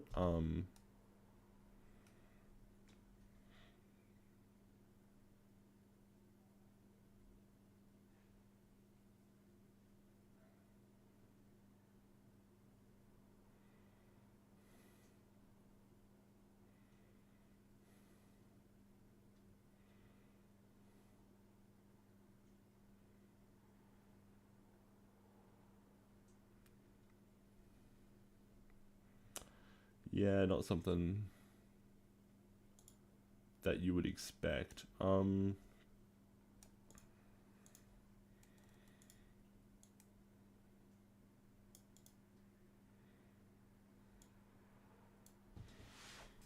do have another one though.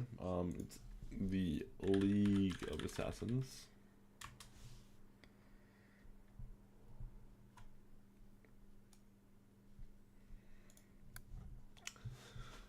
They have been absolutely done in the past.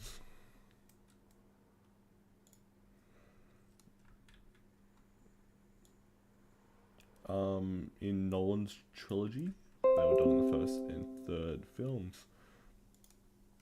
With Liam Neeson in it, Marion Cotillard, but that's how you pronounce her name.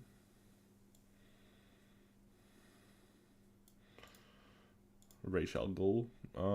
So absolutely done in animation, done in comics, and done in theatrical film. Yes.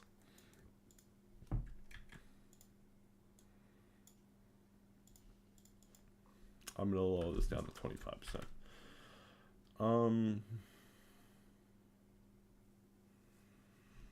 Purely this high because it's a new level of corruption in Gotham.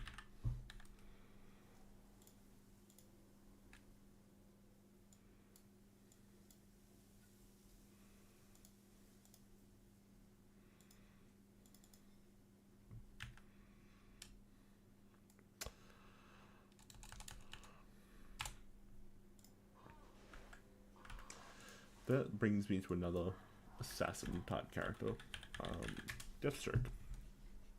Now, Deathstroke, there is a DCU movie in development about him, so I don't know if, DCU wants to do it. Excuse me.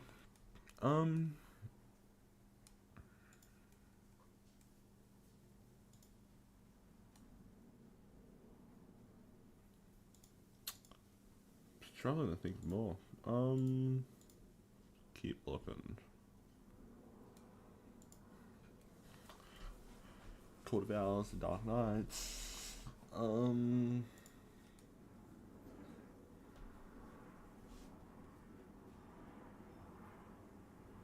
Yeah, so absolutely not. It's not going to take that.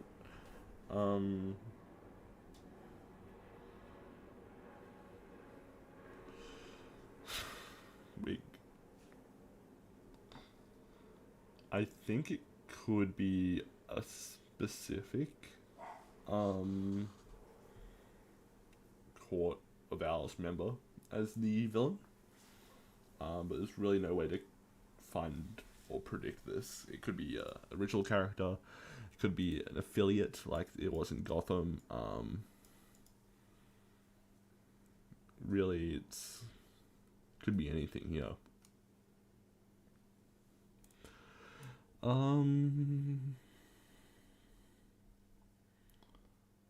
Dr. Dark. Sensei is a good one.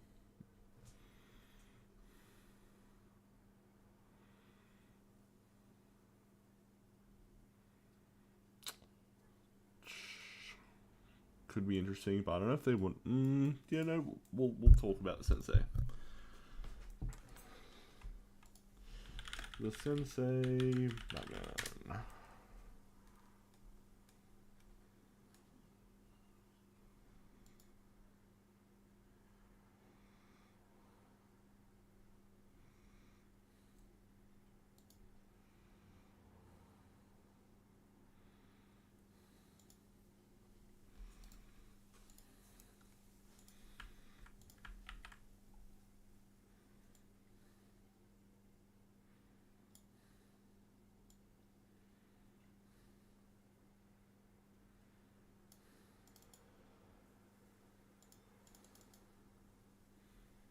Oh, you can't crop it.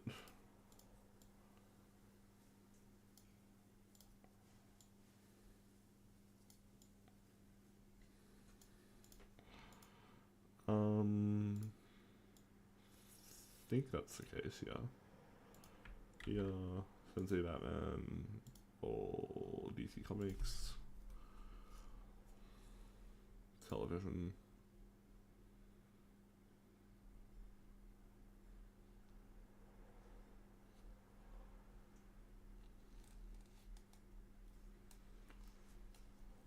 Oh yeah, I forgot the Sensei was white in Gotham.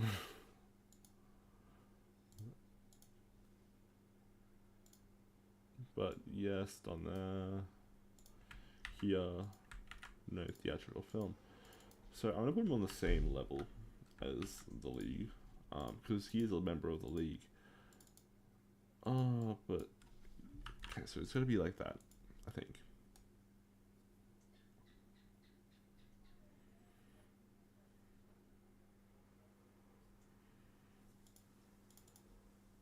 Calendar Man's going down to 25% as well.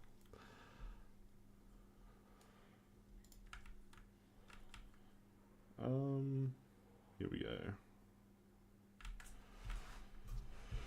Okay, let's go back to Favour Talks, watch just a little bit more.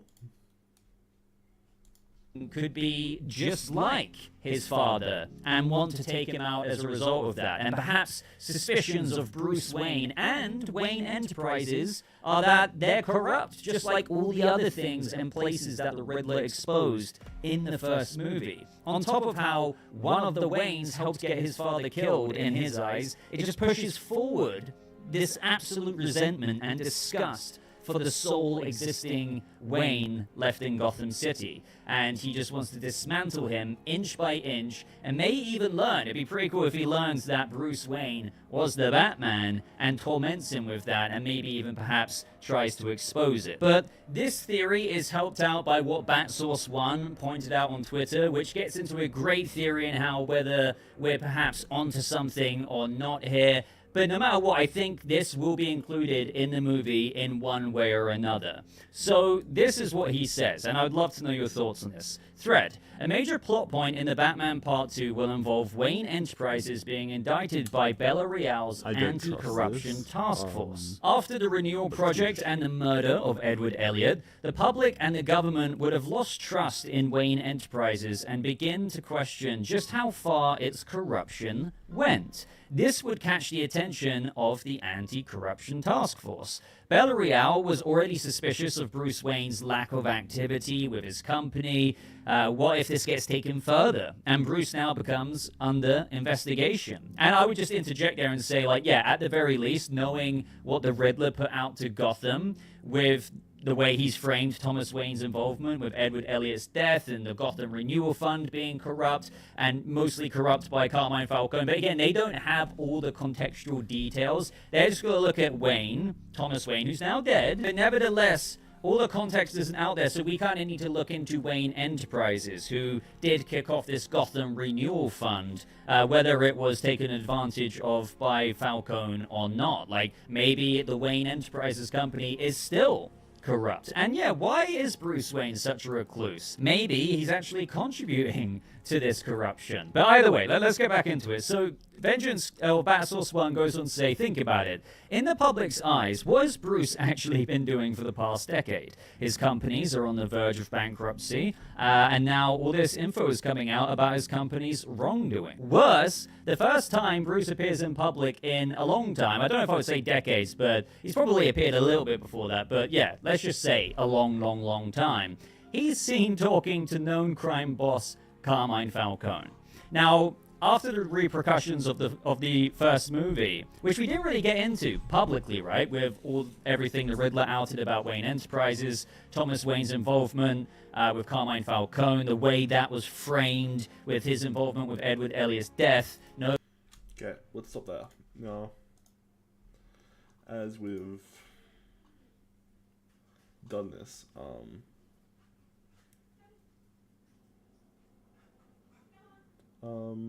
just a second. We close my window so the neighbors can't hear me blabbering about Batman.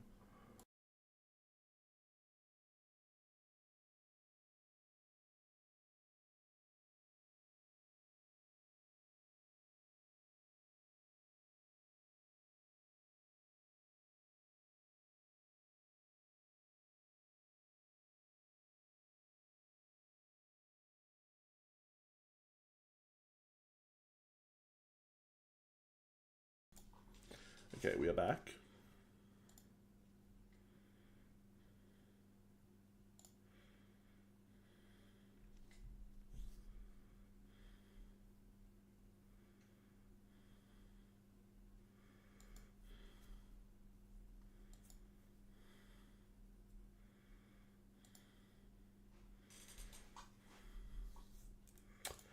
Alright, so as we've done this,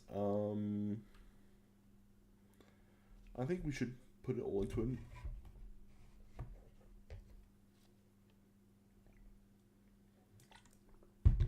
an argument, into an article.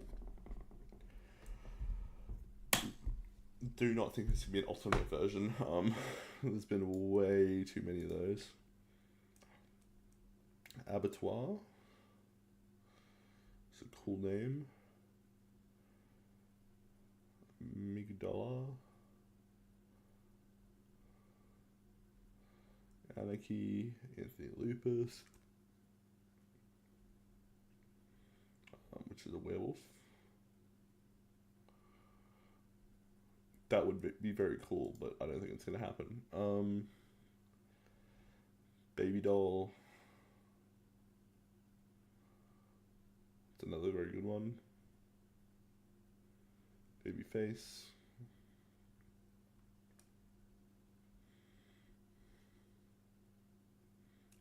The swag man.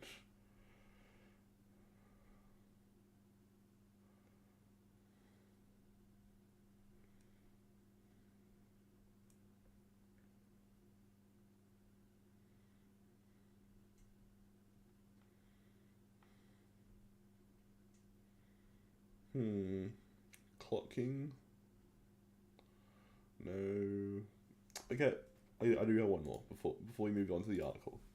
We are gonna have a look at the Mad Hatter Batman.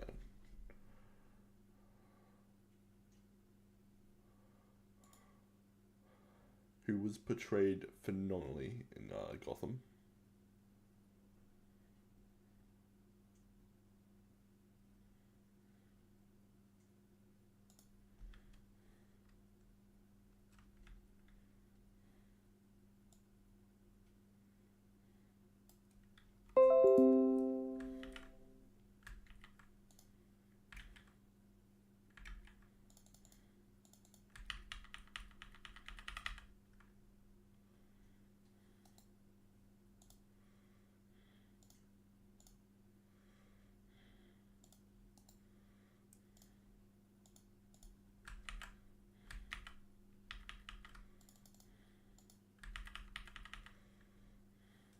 doing that thing again.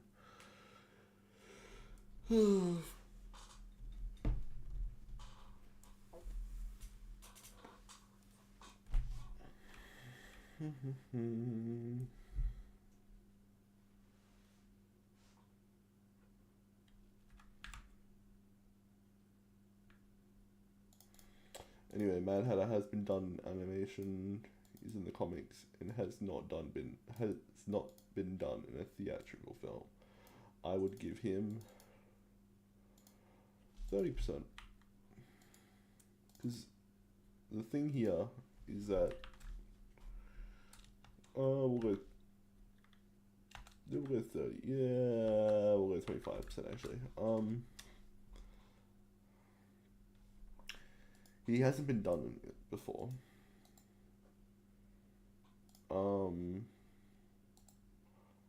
But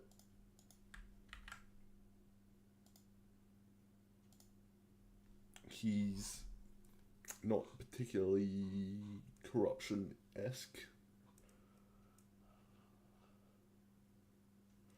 which does make me a little worried.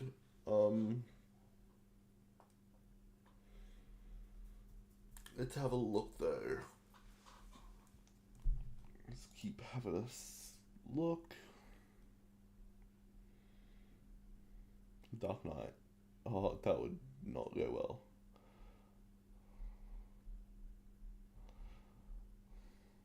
Deegan Blackfire.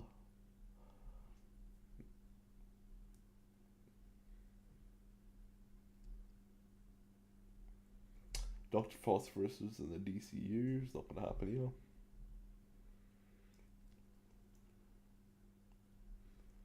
Elemental Man is too similar to Metamorpho.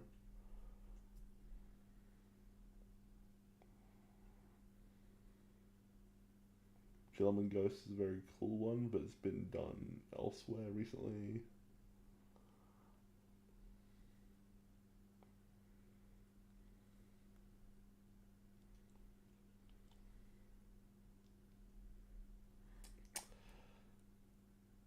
Now, I do like this one. James Gordon Jr.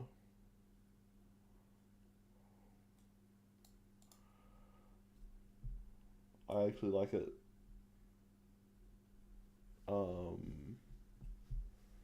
I actually like it so much I'm going to add it in.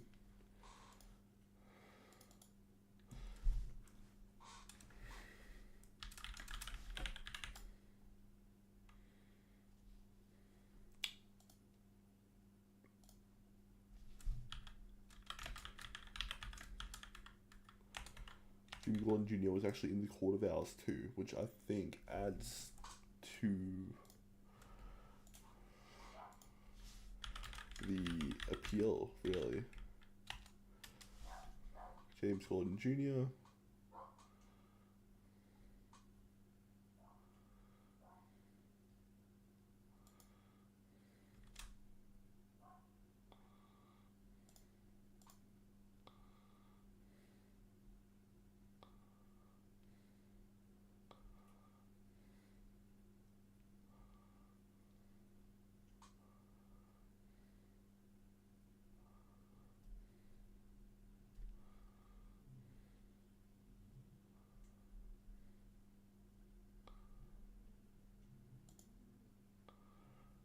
Okay, so he's in live action technically.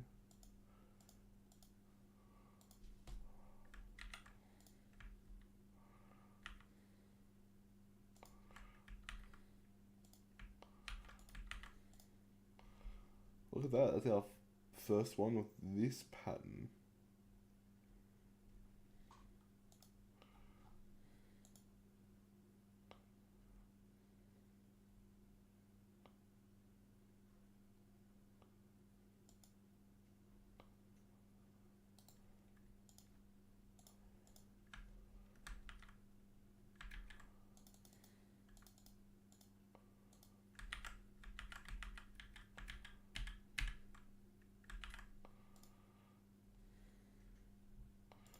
And I'm going to give a 40% chance of that.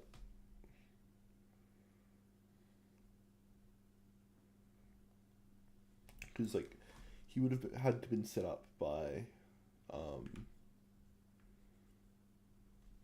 because Jim Gordon exists already.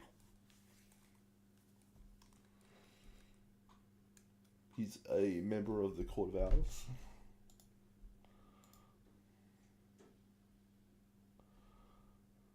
And the Suicide Squad. That's perfect.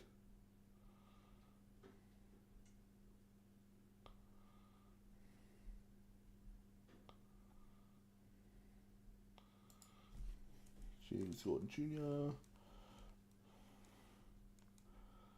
Here we go. Barbara and Eileen and James Gordon conceived James Jr. shortly before arriving in Gotham City when they were still living in Chicago. Gordon quickly attracted the wrath of mobster Carmine Falcone and hitman named Johnny Vitti, who is played by, what's his name? Michael Kelly. Was sent to kidnap his infant son. James Jr. was thrown off a bridge and only rescued by the timely intervention of Batman. Could do a decent...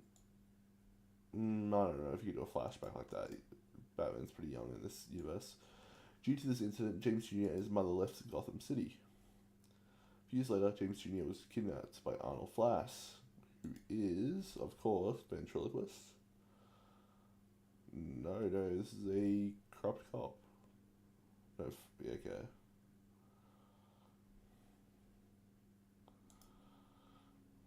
Flass, former member of the GCPD, who wanted revenge against Jim Gordon. James Jr. was taken back to Gotham, where he was tied up inside his sack, and then was hanged off the edge of an abandoned bridge, rescued by Batman.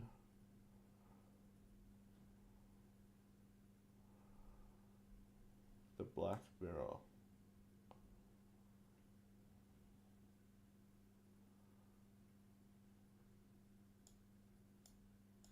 Still actively torturing people to death.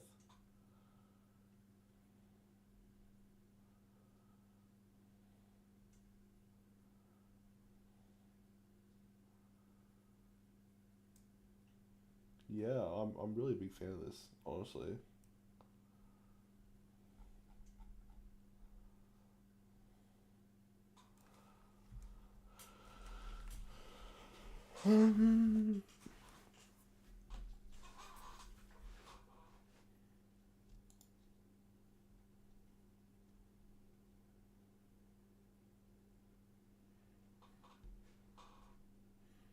Excellent stuff.